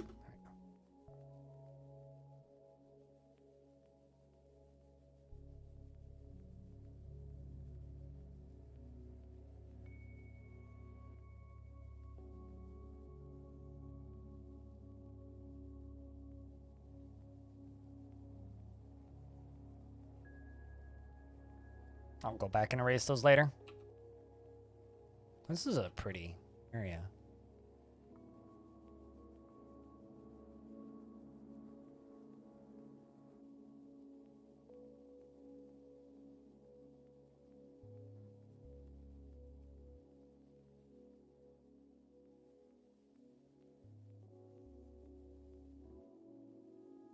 Should be pretty close to lava, I would guess.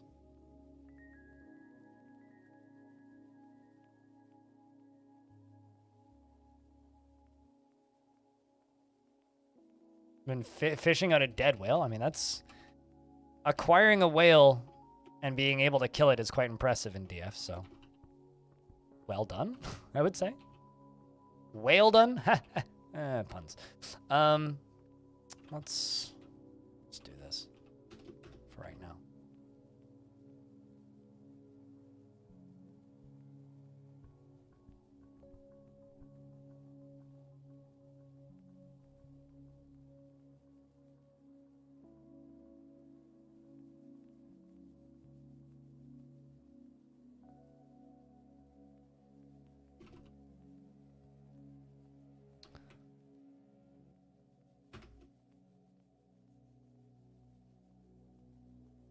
So if we're going to build on this layer, oops, I see where I screwed up.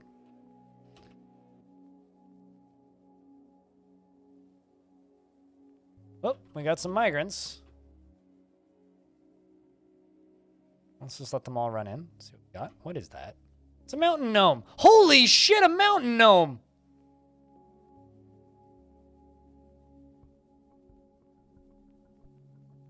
Wow! I've never seen a gnome. like ever in Fort. I saw one once in adventure mode, but a tiny humanoid creature that dwells in the fair mountains. They are known to enjoy drinking liquor and don't care whether it's theirs or not. His hair is extremely long. His slightly rounded purple eyes are incredibly close set. His teeth are tangled. He has a prominent round chin, and his slightly flattened ears have large hanging lobes. He has quite long eyebrows and a broad hooked nose. He is extremely short. His head is short. His lips are thin, and his hair is gray with flecks of black, and his skin is dark peach. This is rarer than a fucking unicorn, dude. I've seen unicorns. Holy shit, there's an army of them. Look at them all. It's a whole fucking family of them. We got gnomes. Chat. We've got needs braces. Yes, needs braces. That is what that means. Holy fuck. I'm just flabbergasted. I've never seen a gnome before. Now there's only 1, 2, 3, 4, 5, 6, 7, 8. I mean, this is the first time I've encountered a gnome, so yeah. Quick, kill them all. Yeah, quick, kill them all, and then we'll have their bodies as proof. My God.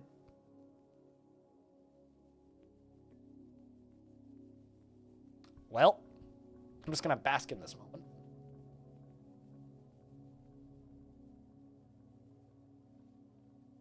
That is really cool. 1700s explorers be like, what? We found a gnome! Wow, dude. I'm gonna screenshot that. God damn it. That is, wow. Can tick that off on my things I've seen in DF. Kill it so we have proof. Oh, yes.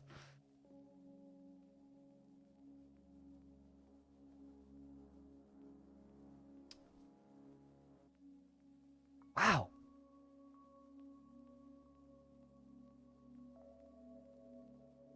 But they're maybe kids? Well, I mean, they're here right now, meaning they'll probably come back. They are going for my booze. Wait, hold up. They don't have anything in their inventory. I haven't successfully gotten any of my booze yet. Hey, Akre showed up. Bastet showed up. Oh no, the bit, Well, so, Cyril, I like you and all, but you gotta leave. You're a were creature. We know this from the previous fort. You gotta leave. All right. So, Ator showed up. Bastet showed up, who I think is in the military, right? Yes. Bastet showed up. She can join Piggy Squad. Seal them in a room as a pet? No, I don't feel like dealing with that, sorry. But no, they're already gone. I've already expelled them.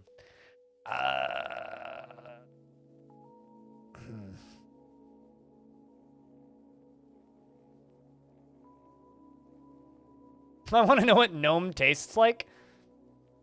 I don't. So chat, I've got 2 unnamed dwarves in the fort now. Uh-oh. I mean...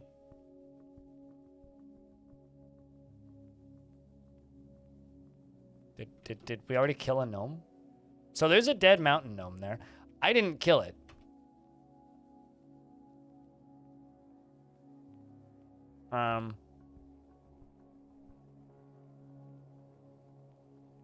We fought with a wolverine, and we won.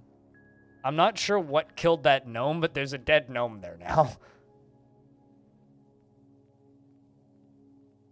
Yeah, because yours just showed up.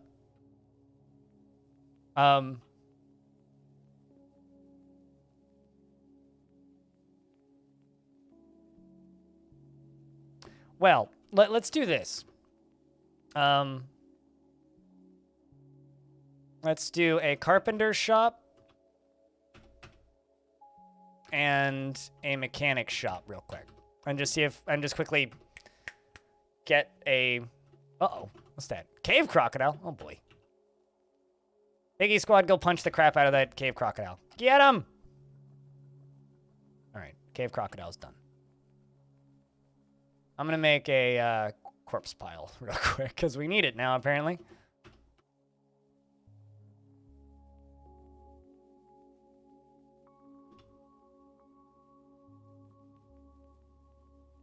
I'm still not sure how that gnome died.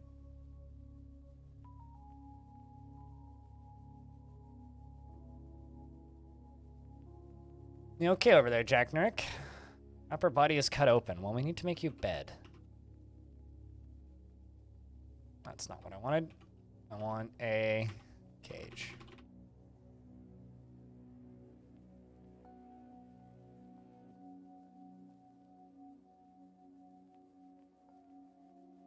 And Dragon Man, we're going to give you mechanics.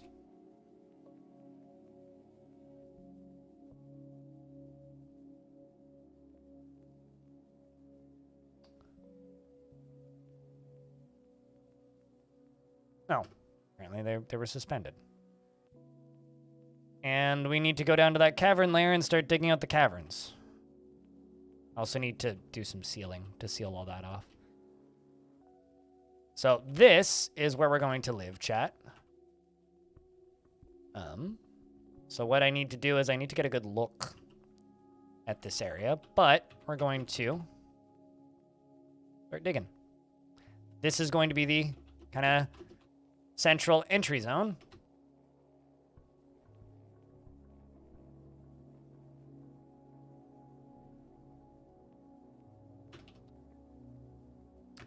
You know, I kind of feel the need to say this out loud because it's been sitting in my brain for the last 20 minutes.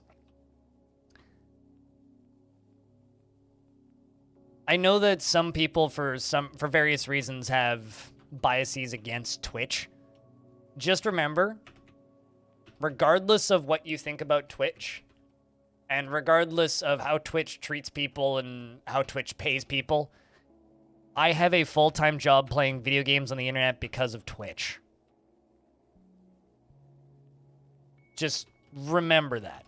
So regardless of how bad certain media outlets make Twitch look, I'm still on this platform, and this is still my primary platform for a reason. So just remember that. I just feel the need to say that. Like, yeah, Twitch has its problems, but it ain't no Facebook. Twitch has its problems, but it ain't no Twitter. Twitch has its problems, but, like, better than DLive. Not even sure what the alternatives are? Exactly. Exactly. Well, I guess YouTube is kind of an alternative, but...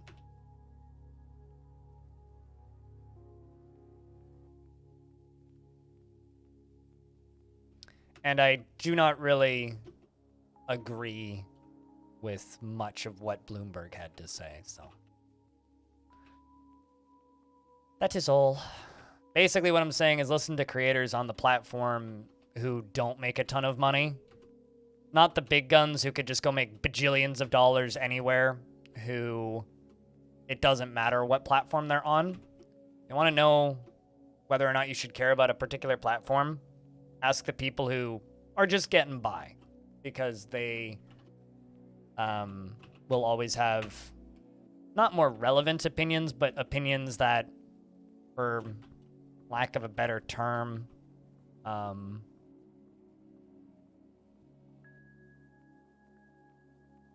are there two upstairs right there? What the oh, I see what I did wrong. Okay, I'm just looking at it sideways.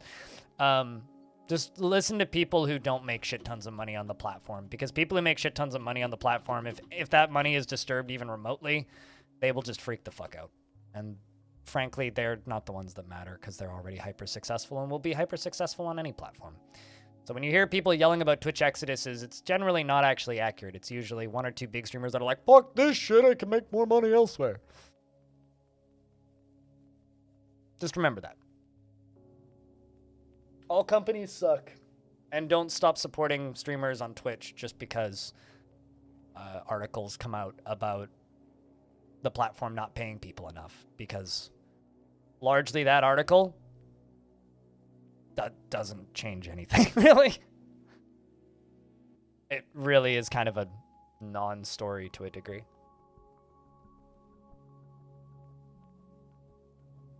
we can live without his Twitter. We need an alternative to Twitter, but I think Twitter actually serves its purpose and is quite valuable. As much as it is kind of a sucky platform, I do think Twitter has its uses. All right. Where did all that water go? It doesn't mean absolutely anything. I have a question, Axon. Do you know who owned Twitter previously?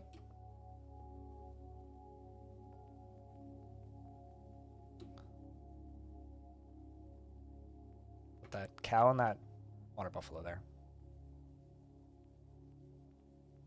Absolutely. No, I mean, like, support the streamers in the optimal fashion regardless, right? Which, in my case, is direct tips or Patreon. But don't, like, feel that you have to... Also, those fucking gnomes stole all of my booze, by the way. Which I thought they did, but I just double-checked. Yep, they did, in fact, steal all of my booze. So I'm gonna go make some barrels and make more booze. Also, the benefit of this is... We now know how to, what's the word? Catch more gnomes, is brew booze and wait for them. Let's make some cage traps. But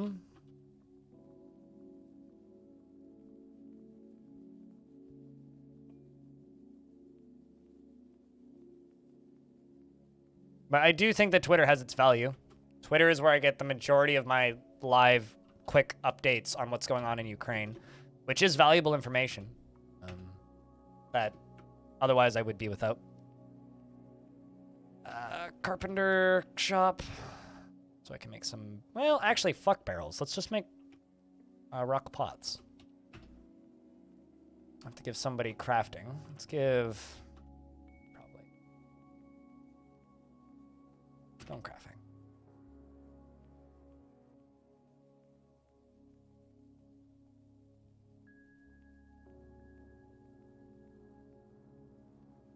I also did that wrong.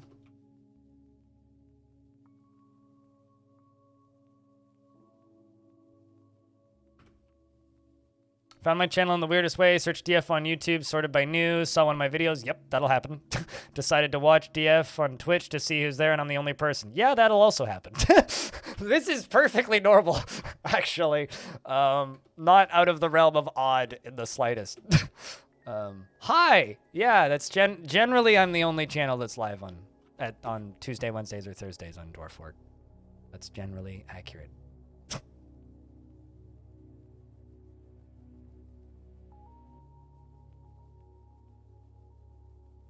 Well, just remember that the previous CEO of Twitter, Jack Dorsey, was the guy who sold the first ever tweet as an NFT.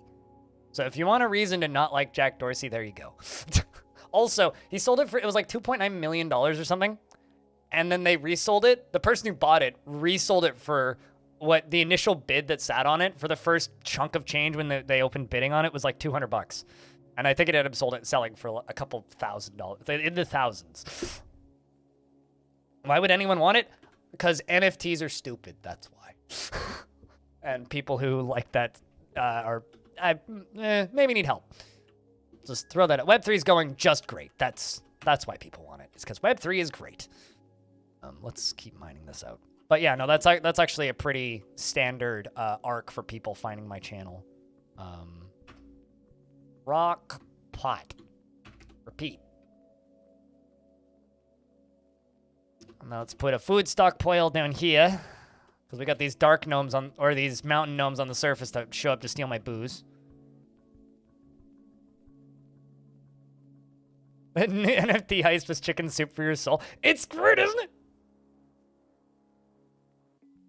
it? Oh, actually, hold on a second. I gotta show you something that, chat, who here plays Halo or has played Halo? Press 1 if you've played Halo or play Halo. Have played Halo or have played Halo.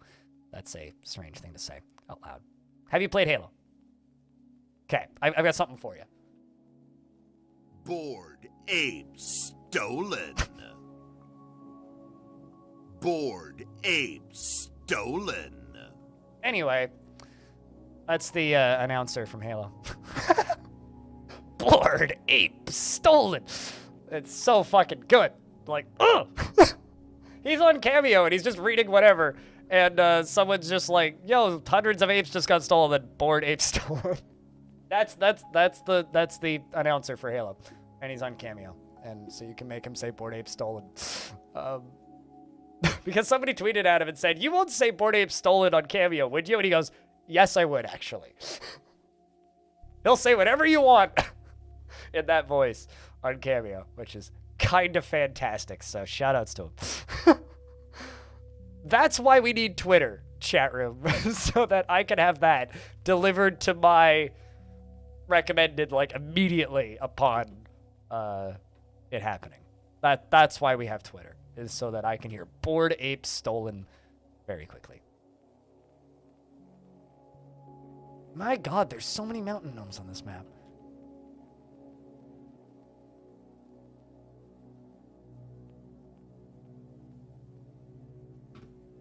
Actually, fuck it.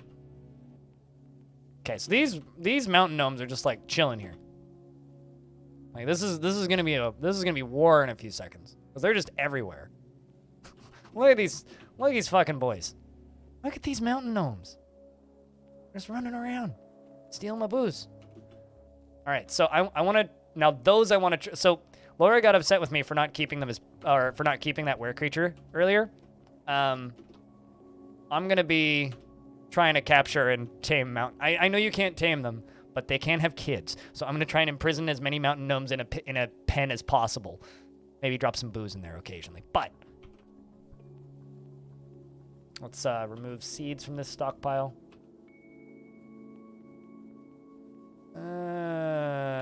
Block. You know what? Actually, let's just make this a beverages stockpile. Permit. Okay, different food stockpile, which is going to go up here for everything but seeds. And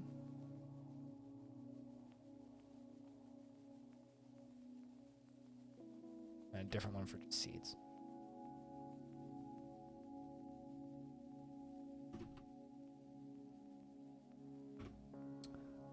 Brew drinks from plants. Are we making rock pots? Excuse me. I guess they're just storing items in the stockpile. Having lots of money does not equal being smart. Exhibit A. Okay, so y'all know Soldier Boy, right? Soldier Boy bought $150,000 in Atari coin, the Atari cryptocurrency named Atari coin. Anyway, Atari approached him to do an influencer deal with that, and he thought that he was actually buying the rights to the company and the brand Atari, not a bunch of Atari cryptocurrency.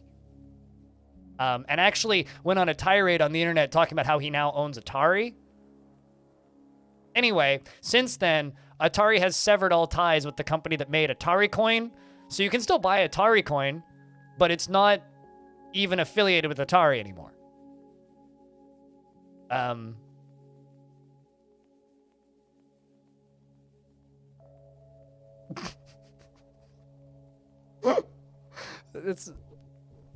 not saying that there is some fun news going on in the world, but any excuse to laugh at Soldier Boy is a good one, including the lyrics of Superman. Poor Soldier Boy. Dude seems kind of like he doesn't seem super bright sometimes.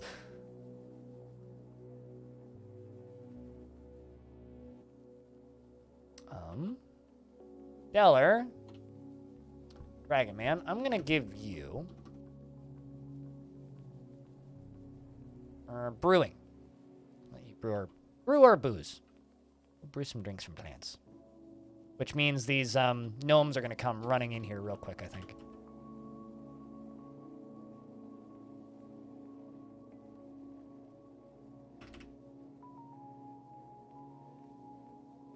Also his game consoles? Well, I mean, they weren't really game consoles. They were just multi-cart devices that were purchased off of Alibaba with his branding on them.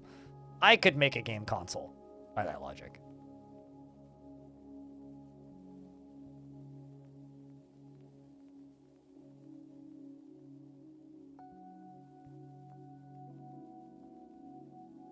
It's not healthy to cultivate hatred for folks. I'm also not a fan of rushing to judgment. I've done these things in the past and decided that they do not serve for my health. What, like hating people who own NFTs or something? I mean, I will just say that Bored Ape Stolen is funny. Bored Ape Stolen is very funny. You had a Batman one? Oh, that's awesome. I never had any plug-and-play consoles, no. But I do recall those.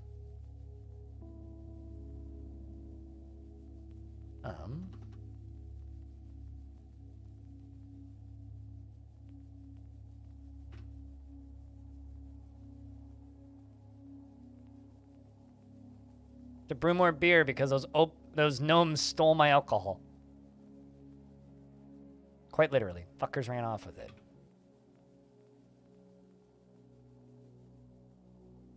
Also, there's only one mountain gnome left. We're gonna have to try and catch some, though. God damn it. Dude, I'm so proud of these fucking gnomes. I've never seen gnomes before in DF, so I'm still just kind of amazed that there are gnomes. Alright, we got booze again. That's good. We're gonna work our way up on this side, but first I'm gonna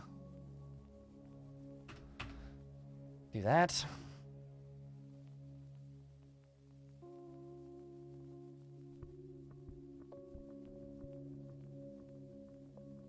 Also, if anybody has any questions about DF, I realize we've been very off topic for the last 40 minutes, but just yell at me and I can answer questions.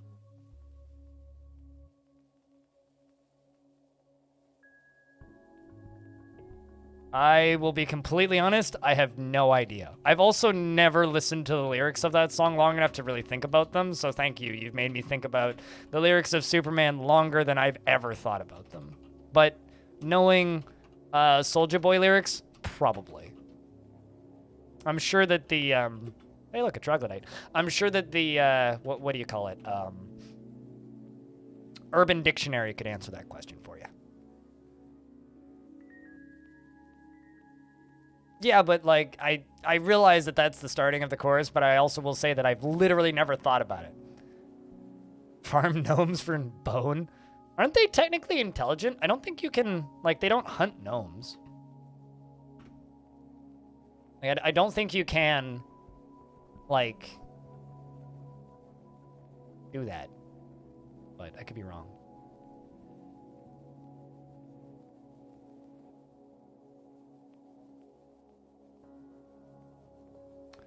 You don't recognize some stuff in this fort? I mean, we're on a deeper cavern layer that we don't normally go this deep. So, gnomes? Bring extra beer. Yeah, gnome. Not gnome.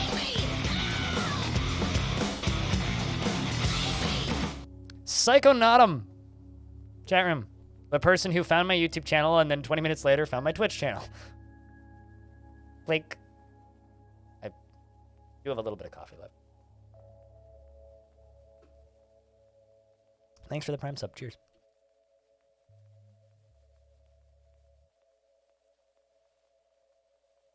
Oh, also, I made Crypt Rocks work. After making an infinite repeating Crypt Rocks for a minute, that flooded my chat with, you know, whiskey, briefly. All right.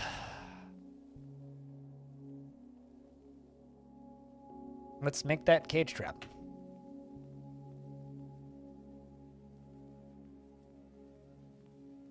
Fortunately, booze is quite easy to make en masse really quickly, so. You tried capturing the starting 2 kobold thieves, and they were just walking over cage traps without triggering them. I tried to scare them to run a few times with the map's border, but they kept returning, and you kept scaring your guarding dog. At the end, you ended up your squad a former hero from adventure mode, and then he promptly ended them. Now he's the Baron of your fortress, too. Aww. I mean, I don't support the use of hard drugs, but you do what you want to do with your body in your spare time. Bloco. No, Crypt Rocks is not 7-gram rocks, and that's not how I roll. It's a whiskey glass with rocks in it.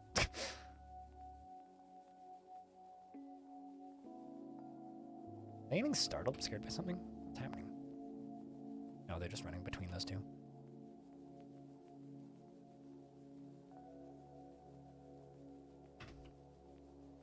There you go. You can also have mechanics.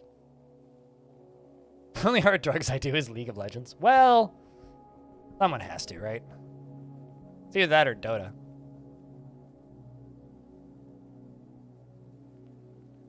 Yeah, it's the same amount of money.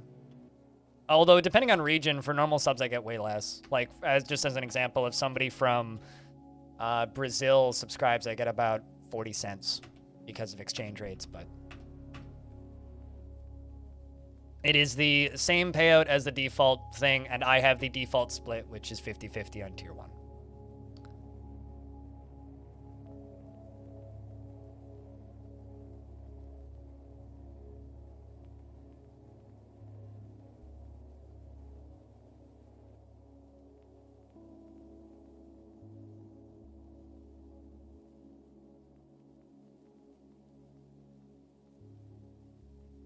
All right, so we've got traps set up. So I don't know if Gnome's a trap avoid.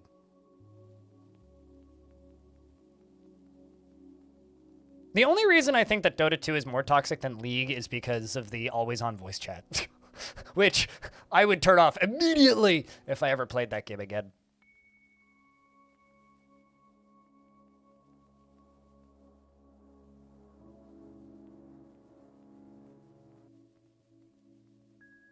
All right, let's just go gather more stuff from the surface so that we have more drinks we can brew.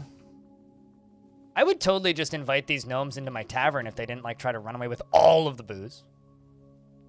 But I'm just super ecstatic about the fact that there's gnomes on this map. I'm so happy because I've never seen gnomes before, so this is a first for me. This is a first.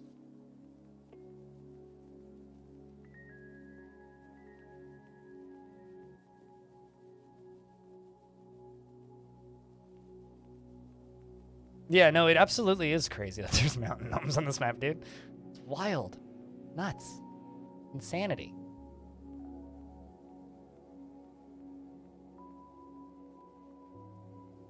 Oh, looks like we ran out of plants. But we managed to remake most of the booze that we lost. The dry season has come.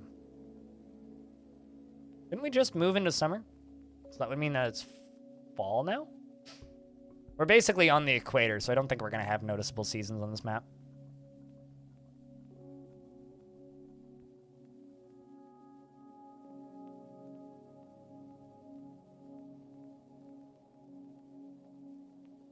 There's no chance the world gen with tons of cliffs affects Nat. No, I mean, it might. I have no idea. You had a weird dream while taking a nap that you were playing DF, but there was quake sounds and you didn't even question it? What, you mean like the sound? Because that's all I remember from Quake is the bunny jumping. There's the doing, doing, doing, doing, doing sound. And then the rocket launcher sound. I mean, you could probably... Oh, the announcement? Mm-mm. I mean, you could do that with a sound sense script, I would think. You wouldn't even need, like, fancy sounds.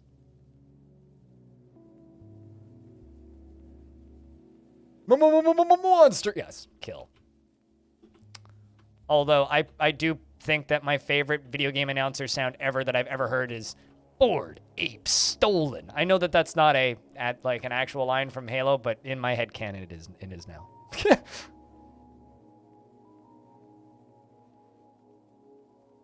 I kind of want to look him up on Cameo and see how much it costs to get him to say something, because that is just too damn entertaining. We're gonna dig through here and take a peek. Cool, it's not behind my camera.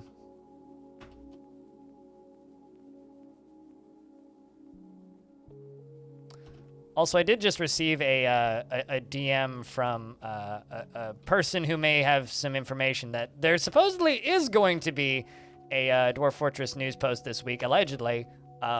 It just hasn't happened yet because the community manager's taking a week off. So, maybe news tomorrow? I don't know.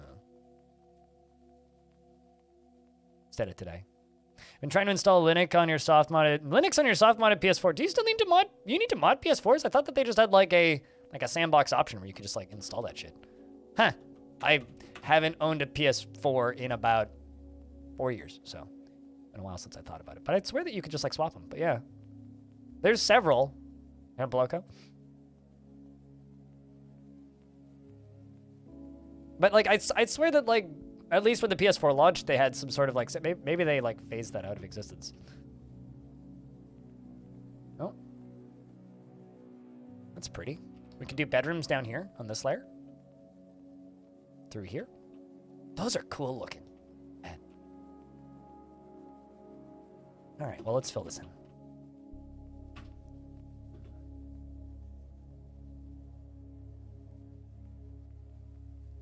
Oh, I might be thinking PS3. Yeah, you're probably right. I'm probably misremembering PS3 features.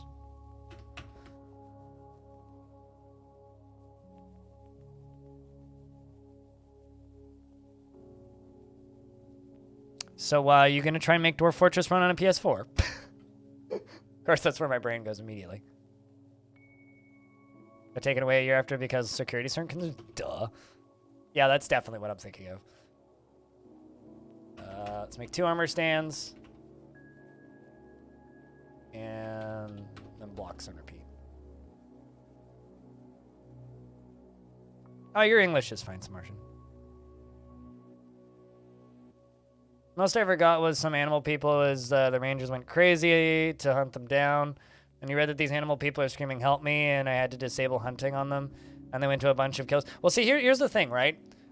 There is a bug in the game that non-faction related characters are hostile, right? Non-faction related characters are like were creatures, right? That just turned back into a creature from being a were creature. So they're a visitor that's not neutral, and they don't have a faction. Animal people are treated like that in Dwarf Fortress. That's what the game considers them to be. They are a non-faction creature because they don't have culture.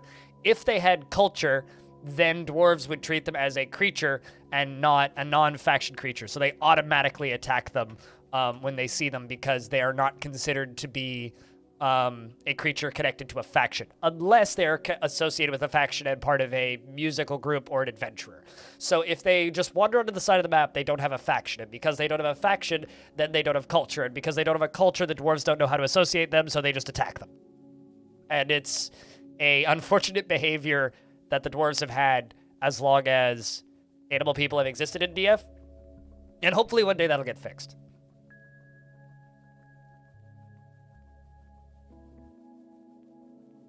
Dwarf Fortress and Quake on PS4. Hey, if Quake can run on a Dreamcast, Quake can run on a PS4.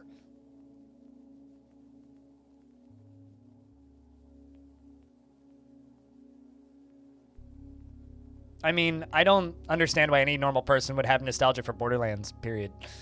Maybe that's just me. All right.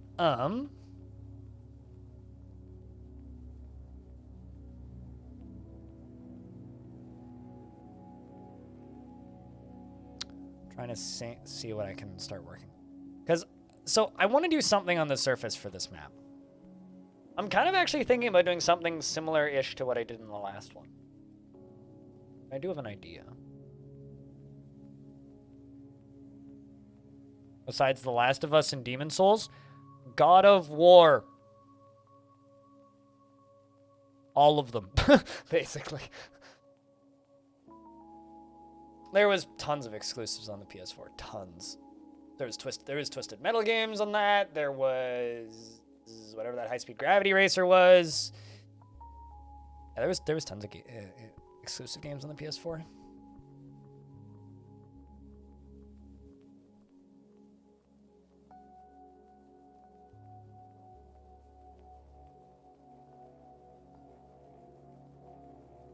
David Jaffe actually recently did an interview where he said that he was offered $100 million by Tencent to make a free-to-play mobile game, and he told them to fuck off. Which, you know, I don't really like anything David Jaffe has done since Twisted Metal 1, and I don't think Twisted Metal 1 was a good game. I just have one fond afternoon of playing that at a cousin's house on Christmas. Twisted Metal 1. And every other game he's put out has either been edgy to the point where I want to, like, stab myself, or I just haven't played them, which is most of them. And so for me, it's kind of like David Jaffe telling Tencent to fuck off because he doesn't want to work with a company like that. It's kind of like, yeah, respect, man. I'd buy you a beer for that comment. Someone needs to say it because no one else is going to, you know? Someone's got to say it.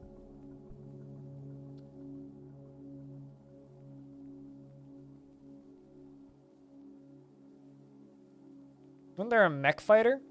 Oh, wasn't there like a FromSoft mech game on that? Was Chrome Hounds PS3? Or was that PS2?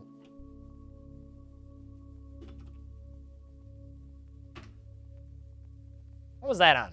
2006? Oh, that was Xbox 360. I wasn't on PlayStation. Never mind.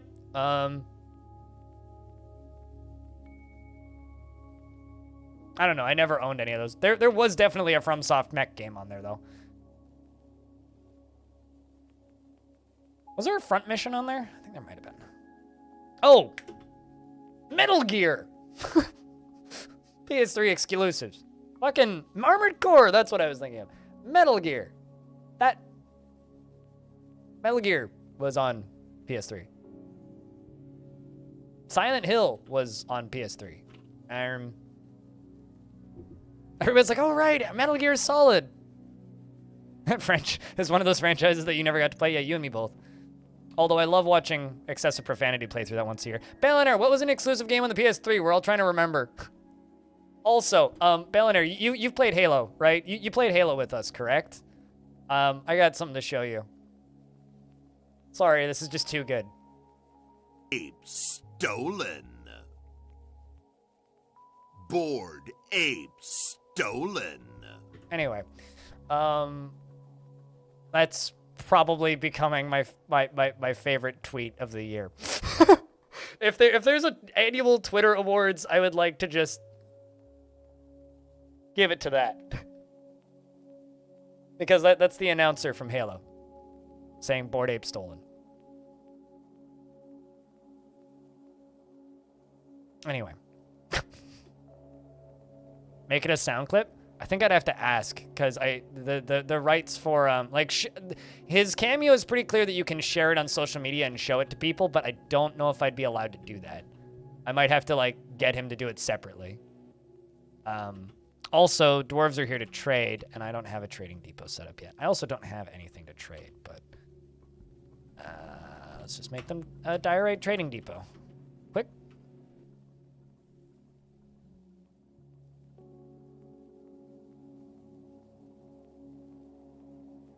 Let's just give both of you masonry and make 2 more mason shops.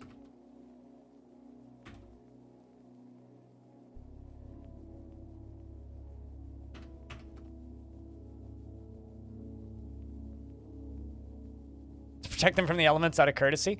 We're kind of in a rush here. Also, Billionaire, they're stealing shit from the traders? The balls on those gnomes! Wow! What a dude! What a fucking Chad! Holy shit! The hell, man! I mean, absolutely, I'm gonna play the Steam version of DM. I'd be crazy not to. That's like asking a content creator, are you gonna willingly forsake a shit ton of views? No. Sorry, I've never seen gnomes in Dwarf Fortress before. That is incredible! Like, that is awesome! Fucker just... Duh! Billionaire, how was Dune? If you guys don't know Billionaire, please go give Billionaire a follow. He is a fantastic Finnish lad. He's part of my stream team. He shows up on my podcast, the Halcyon podcast, occasionally. And this gnome is a fucking Chad. I love this gnome. What are you? Giant leopard gecko? I love this biome. This is a great biome. A large monster in the shape of a gecko. Not a leopard, fortunately, just a gecko. That's fine. My God. It's quite okay. Quite okay. That's a very leveled Billionaire-esque review. I mean, I've been like skimming footage of it. kind of looks like the what's it called? The North Guard? North something? Their North, you know, whatever that game was. Their other game. Northgard, Northgard, Northgard, Northern Guard, Northie Guard, Northgard. That.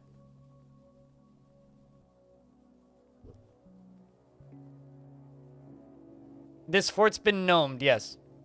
I know nothing about this fort. Also, hey Hex, how's the wrench? I'm your liaison from the Mountain Gnomes. Let's discuss your situation. There's much to share. We've updated your maps. What requests do you have of our merchants? I have no idea what I need right now, so I'm just going to ask for steel anvils. We'll figure this out next year. And mind, I look forward to our meeting next year. Our fortunes rise and fall together. And I'm curious about something. Number 1, no major wars. Okay.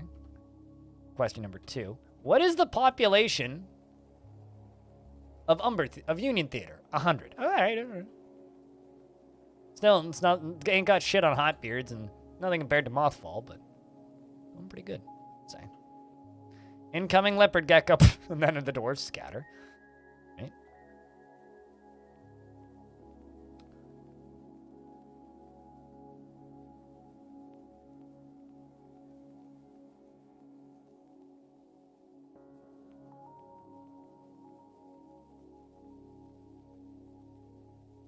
Well, I need an empty cage, and I need trees cut down to get an empty cage.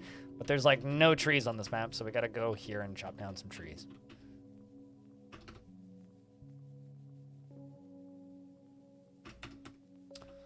Put a carpenter shop up here. We need to make some more cages.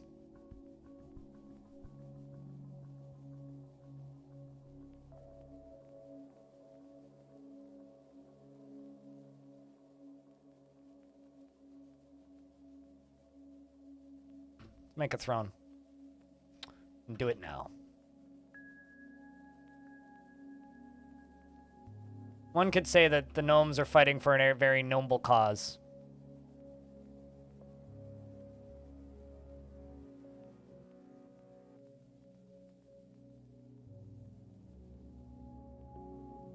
Yeah, I'm really curious to hear what people have to say about their video game.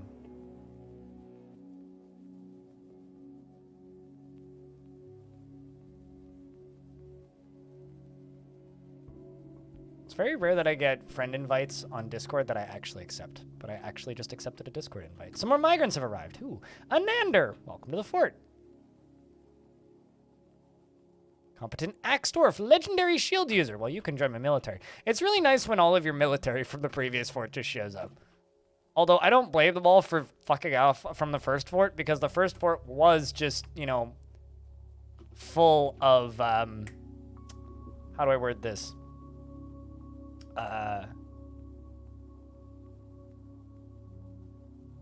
Like ghosts and zombies and stuff, so it wasn't exactly a very pleasant place to live. The problem is I need to remake all my weapons now. Hey, it's Dandy Barfunkel! Are those fairies? Come on, right up here. Little surprises full of fun. Yeah, naturally. I saw blue on the screen for a split second. I think we have fairies, chat.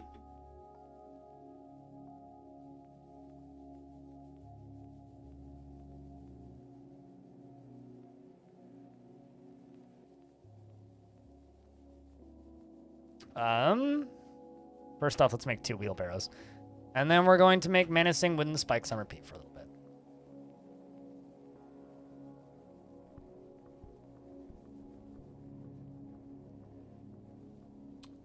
You could do, you'd like to do a public cave entrance, floor around it. The trees will not overgrow it, and then build a roof over it for the entrance so it's not raining it down the hole. What do you mean by a public cave entrance? So kind of what I was thinking about doing was I was kind of thinking about building up and out and building like a platform fortress. So building a fortress on this level, 1 layer above everything. That's kind of what I was thinking about doing. Just because I kind of thought that that would be neat. And then flooding a good chunk of the map. So having like a constructed fortress 1 layer up. and kind of supported. That's what I was planning on doing. Because zombies wouldn't be able to get up and into it. And then we could have like ramps coming up a side and then like lower drawbridge to let things into the upper layer, with most of the fortress actually being in the caverns. That's kind of what I was thinking about doing.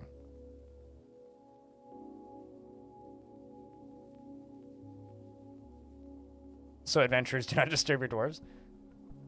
I don't know what you mean by public. That wording is confusing to me. I'm not sure what you mean by that. I need a manager, which is going to be Cyril, and a broker, going to be the same dwarf, and bookkeeper, who's going to be the same dwarf. How many dwarves do I have in the fort right now? 17. All right. Gary's favorite number. I got a throne. I'm going to stick in the corner over here.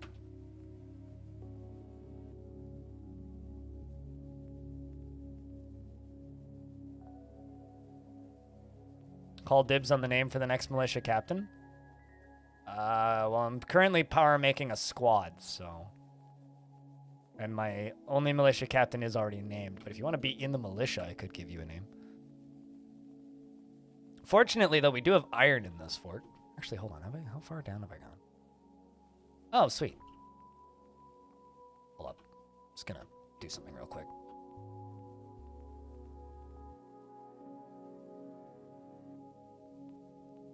See where the caverns are. Or not the caverns, the lava. Oh, sweet. That's actually very handy. Very candy? Very handy. Let's just see where they end up if they start digging down here.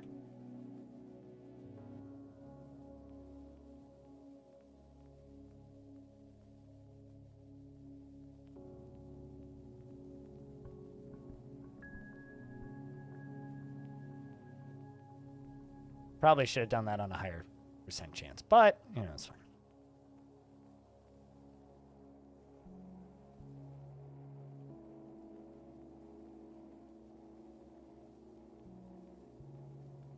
Those are caskets.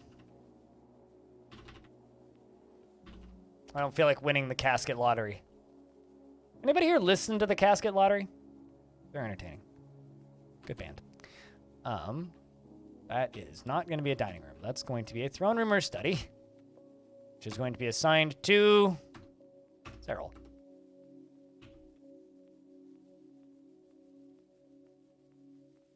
Make willow cages if I can. There isn't willow on this map. Why would I make willow specifically?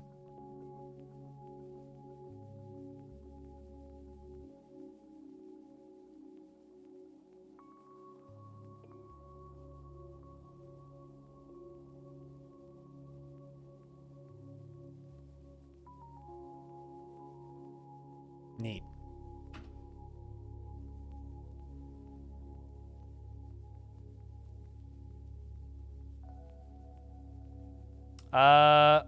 I also have that slight memory, and what I usually say to people who ask me to listen to bands that I've never heard of is please post a link to them on my Discord, and I'll listen to them after, and I can't remember if you did or not. But no, I haven't. Apologies. Let's see, is that usable? Ah! Excellent.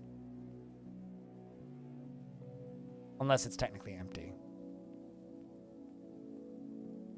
I don't think there's anything for me to read.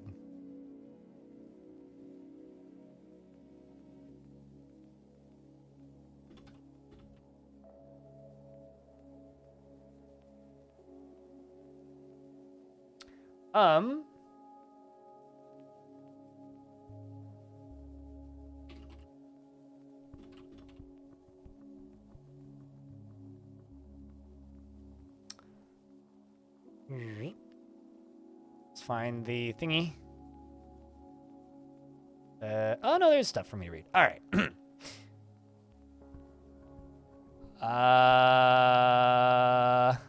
Sadness around town as the fish strike random hippo hat merchants.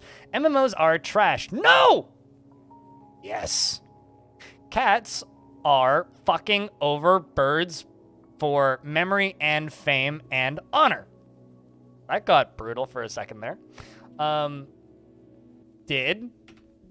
There we go. We're all caught up now. All right, so it doesn't look like that's gonna work because it looks like the lava's constantly flowing out the bottom. Suboptimal. So.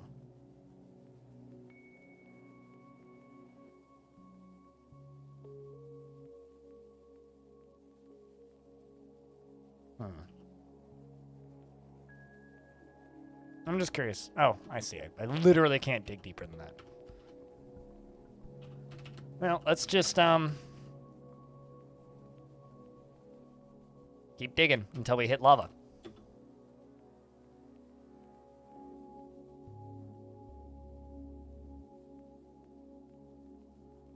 Yeah, apparently DF News is going out now, so it looks like I will be making a video tonight. On whatever it is. Because I'm not going to pause stream to edit.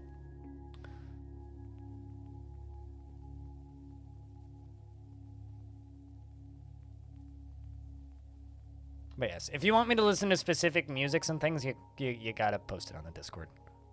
Ah! Warm stone located. Well, that's some warm stone, all right.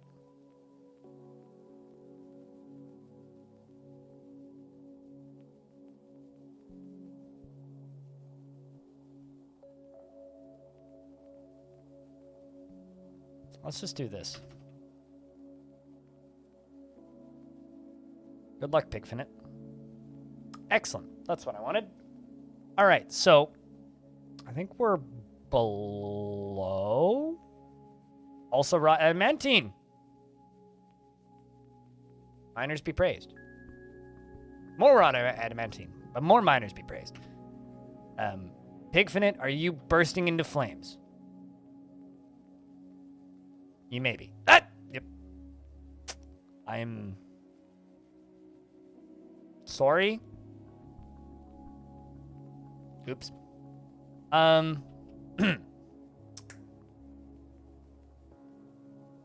Well, who was it that called dibs on the next head of the military? Because it's now this dwarf.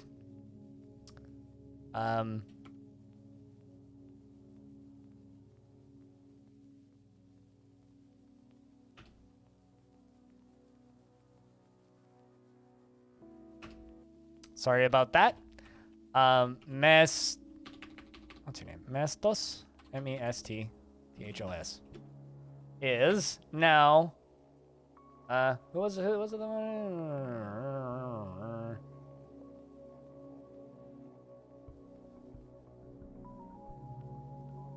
Hambloko.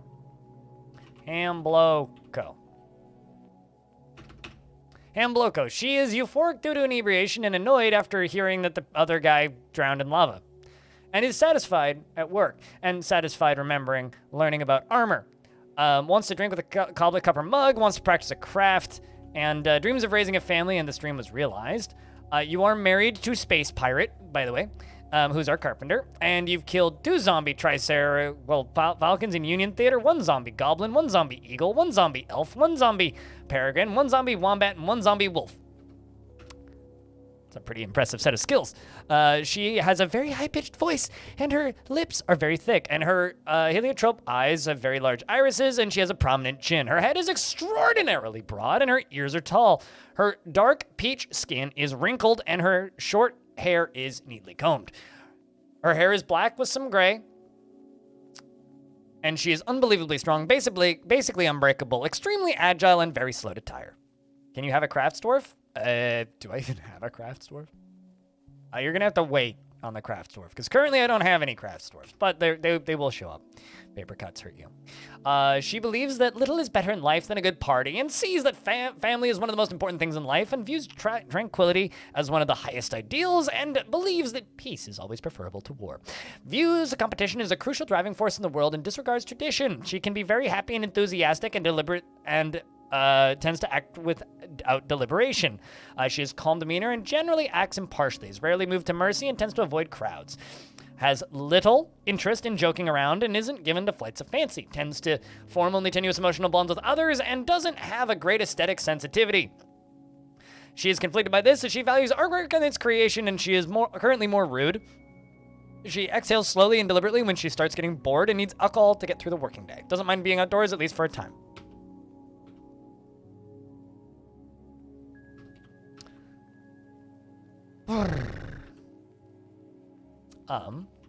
I'm going to set auto mine. And we're going to go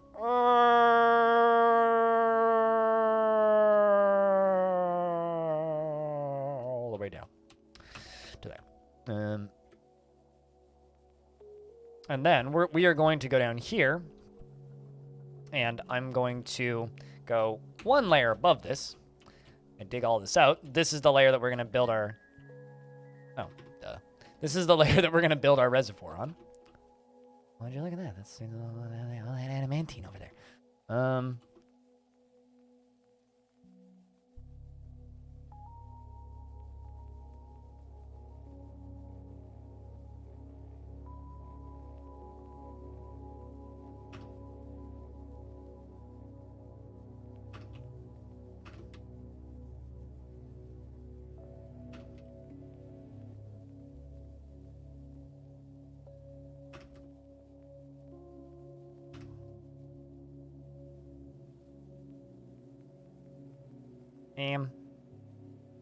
That's cute. Might delete later, but for right now, that'll work. And then right over here, I'm gonna do similar shape, basically.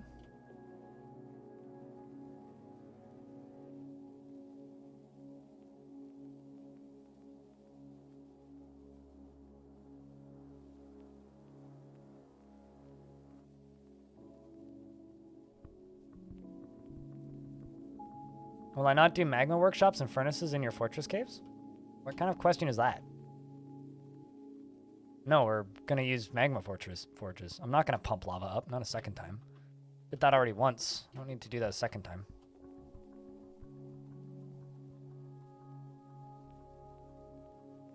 This is a very ballin'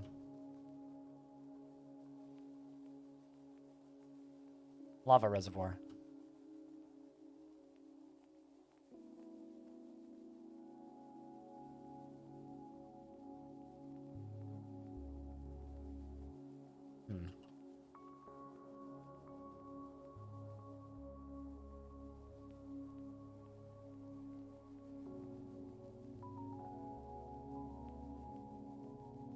Long walks? Bruh, look at the Z level count.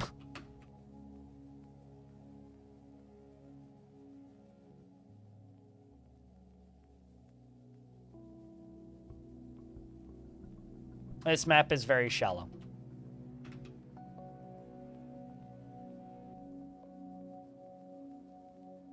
This is like the distance from the surface to cavern layer 1 for most forts. So no, it's not actually that long.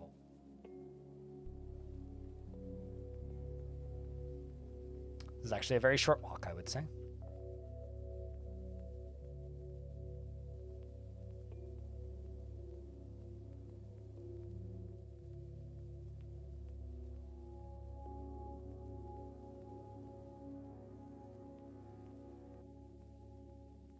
My name is Blind IRL, but I'm observant.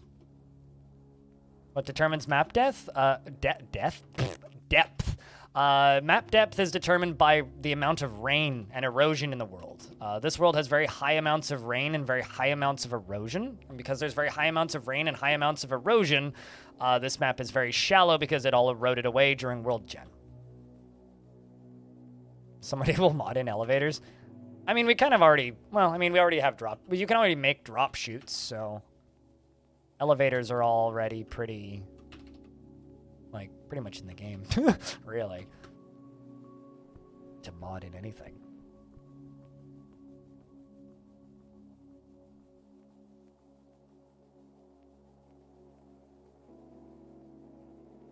Ask me about it.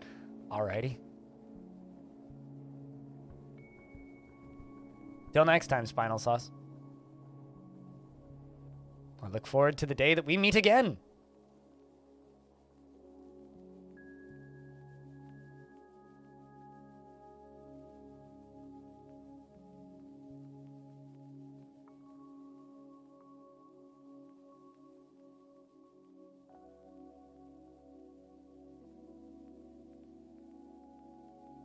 I mean, minecart lifts kind of are dwarven lifts. Oh, Pig Finnet's been missing for a week. All right. Slab. 3.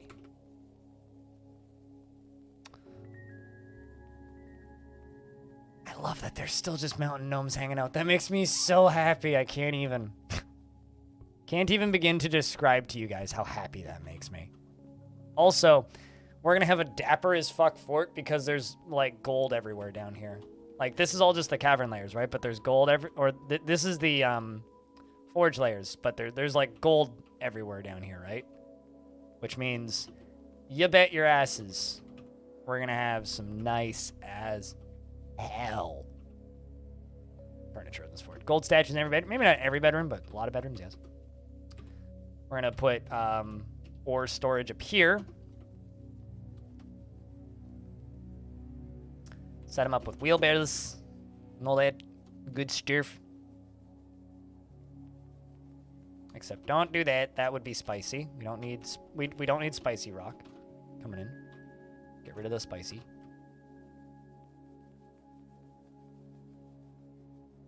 Yeah, no, to anybody who's stumbled into the Twitch channels through YouTube, I just have to say thank you, because that is like the intended outcome of the way I've set my YouTube channel up, is it's literally designed as promotion for my Twitch channel.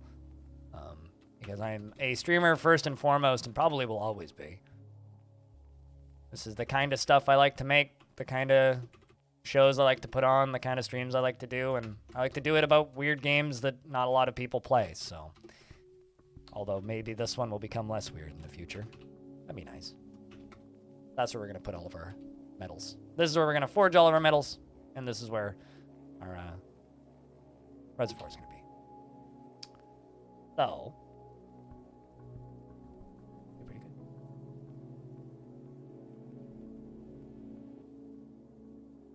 Yeah, so I don't have claustrophobia, but I imagine that all my dwarves do. I don't know. I like the Mines of Moria aesthetic, and not this like 2-meter tall, like 3x3 tiny ass room with a workshop in it aesthetic. I don't know. I'm the Mines of Moria aesthetic, not the dwarves live in a broom closet aesthetic, if that makes any sense. Right. Oh, right. That's not a craft store shop. That is. Do it now.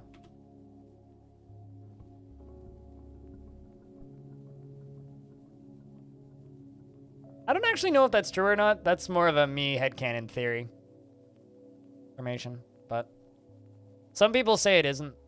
I, from my experience, feel like it is.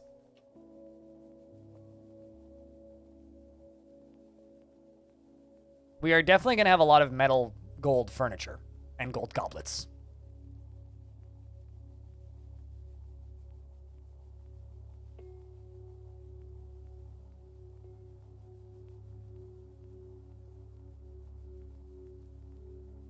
I feel like it did on older versions, but the more the game gets developed, the less that feels true.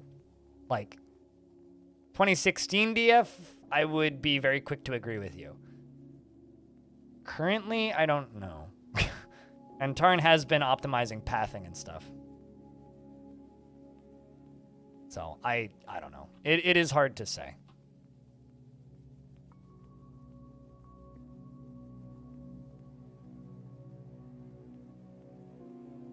Yeah, and the wiki is out of date on a lot of things, which is kind of a problem, actually.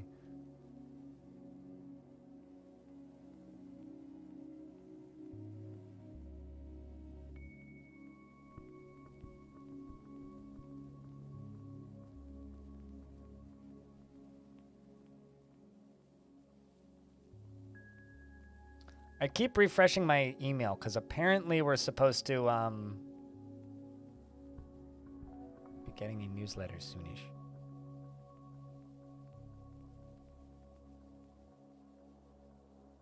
But I haven't seen anything, so.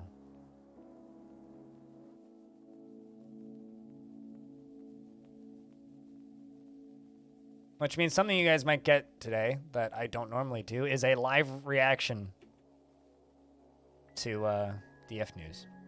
Almost never get those. We'll stick around. It's fine. Because normally they come in early in the day.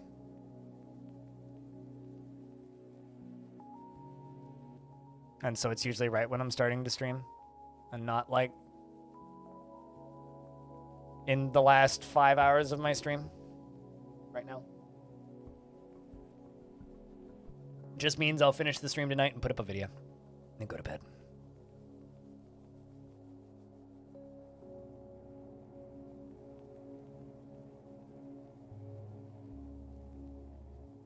Floors serve as walls in a way? You could say that.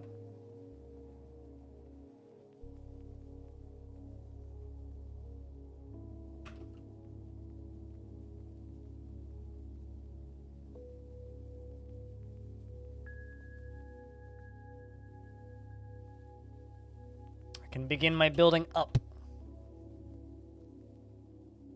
You head to bed, Summation? Chat, you guys say goodnight. To our friend here. You have a good night, dude. Till next time.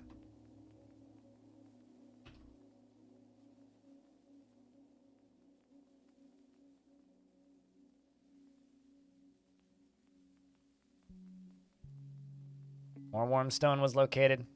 Chat, Warmstone was located. I'll say, Red March, what's up?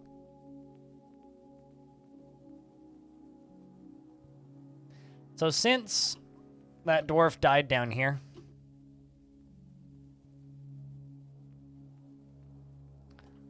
I think we're going to memorialize starting 7 dwarf down here.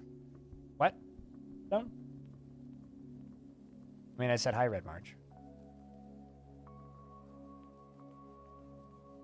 Also, I have a question. Has anybody downloaded any of those Bethesda games off of Steam that are free? Because, like, Daggerfall is free, which is kind of neat, actually.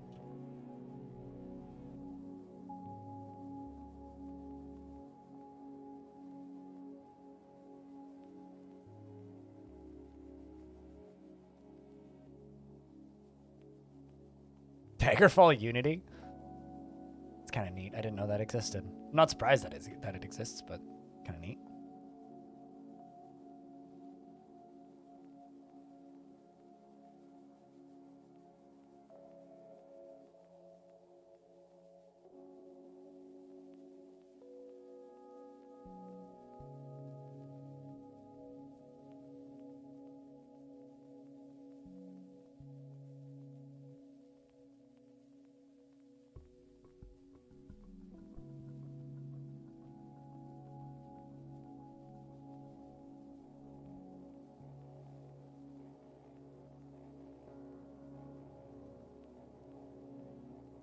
That'll be plenty for right now, and then we can do some more right here. That'll be plenty for our forges.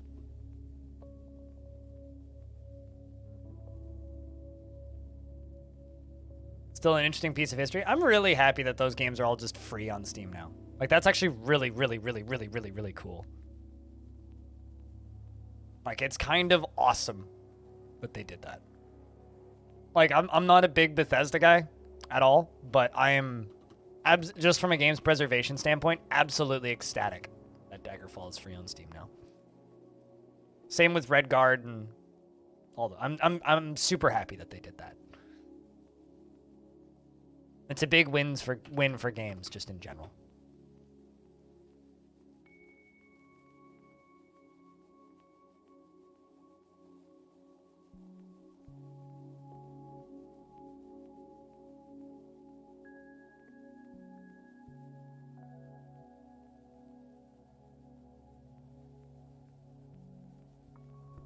On again, off again with you and Bethesda? Well, I think in this case it was probably more Microsoft than Bethesda, but...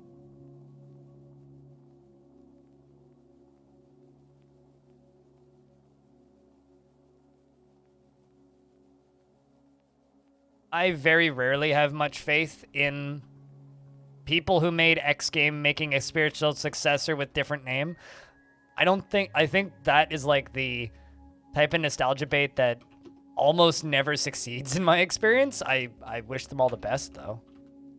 I wouldn't hope failure on them, but I don't think I've ever seen a project like that actually succeed in my experience.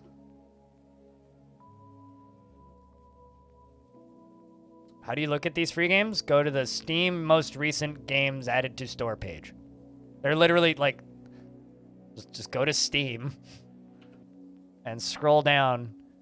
There's Daggerfall, Wolfenstein Enemy Territory, and a few others. Although Stanley Parable seems to have pushed them off. So it's like Bethesda Softworks. Let's see. They added Elder Scrolls Arena,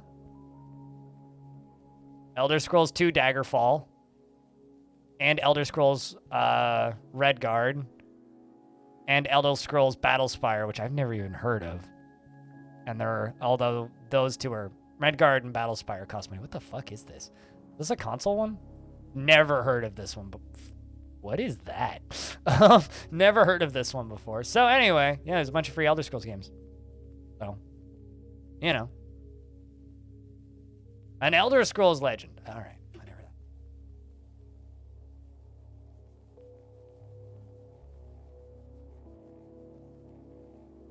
Wasteland, I think, is the only one that's worked. Thanks for pointing that one out. I'd kind of forgotten about that one, but like, there's been a few various ones that are just like, oh, this is insert famous game person from games industry trying to make like. All I'm trying to say here is, anybody remember Mighty Number 9?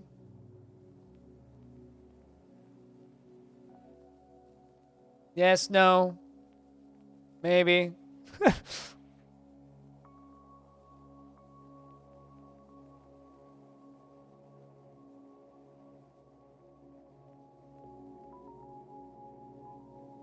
God, I need to I rewatched The Godfather recently. I need to rewatch Godfather 2.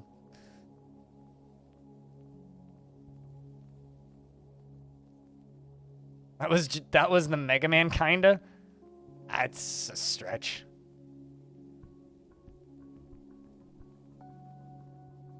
Is it even on Steam? Oh, it is. Okay. Yeah, Mighty Number 9.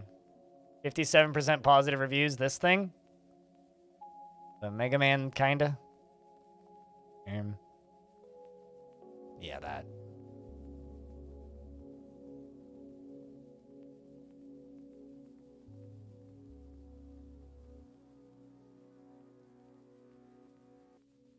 Apparently Deep Silver is publishing rights to it. Weird. The challenge with making a sequel is not messing up your own recipe with your own success? Yes. Could not agree with that statement more.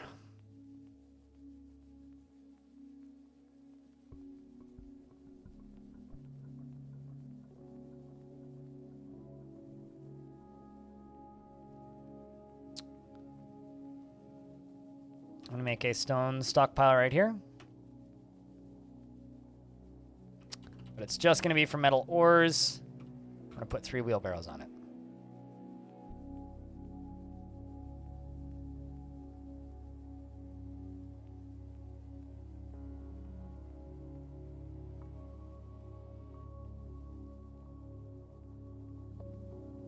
Kind of just got to get that gold ore out of the basement down here.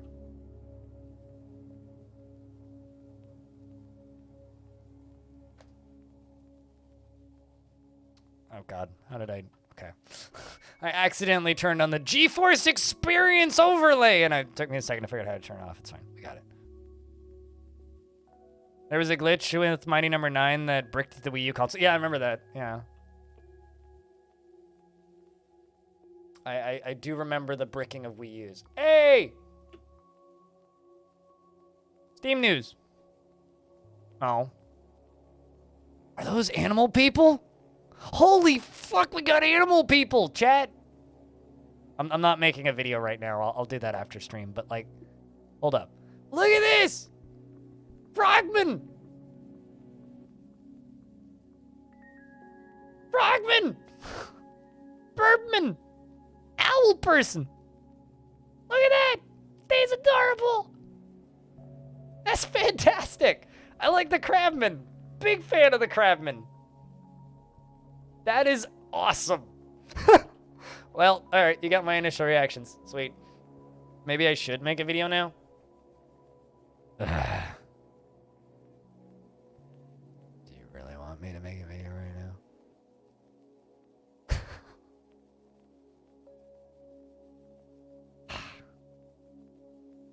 Narwhal man.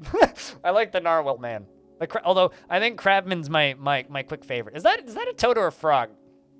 I think that's a toadman. The Bugmans. They're pretty great. Is that a hamster? Hamsterman? Owl person's majestic. Camelman's pretty great too. Fucking narwhal man. Roachman, yeah, fuck off. Squish the Roachman.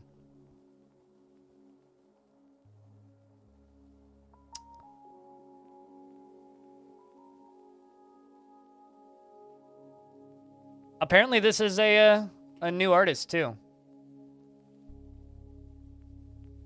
Damn. You want to be friends with the Owlman? The Owlman is majestic though. Very majestic.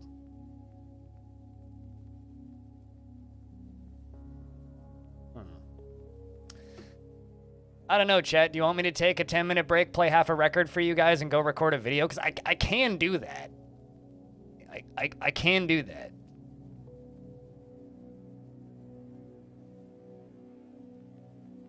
I paused the fort now to bring you breaking news. I mean, I could go grab my my makeup and vanity set record and give you guys in the news.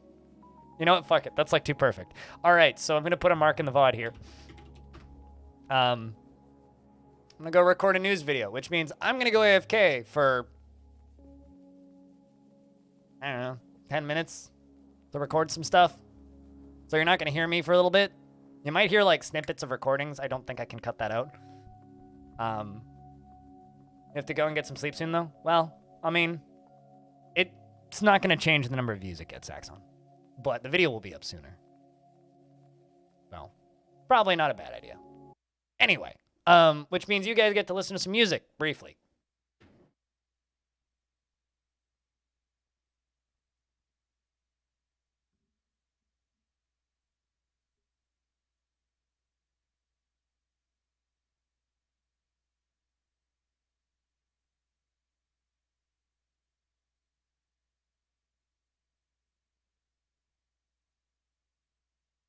Although the best part about this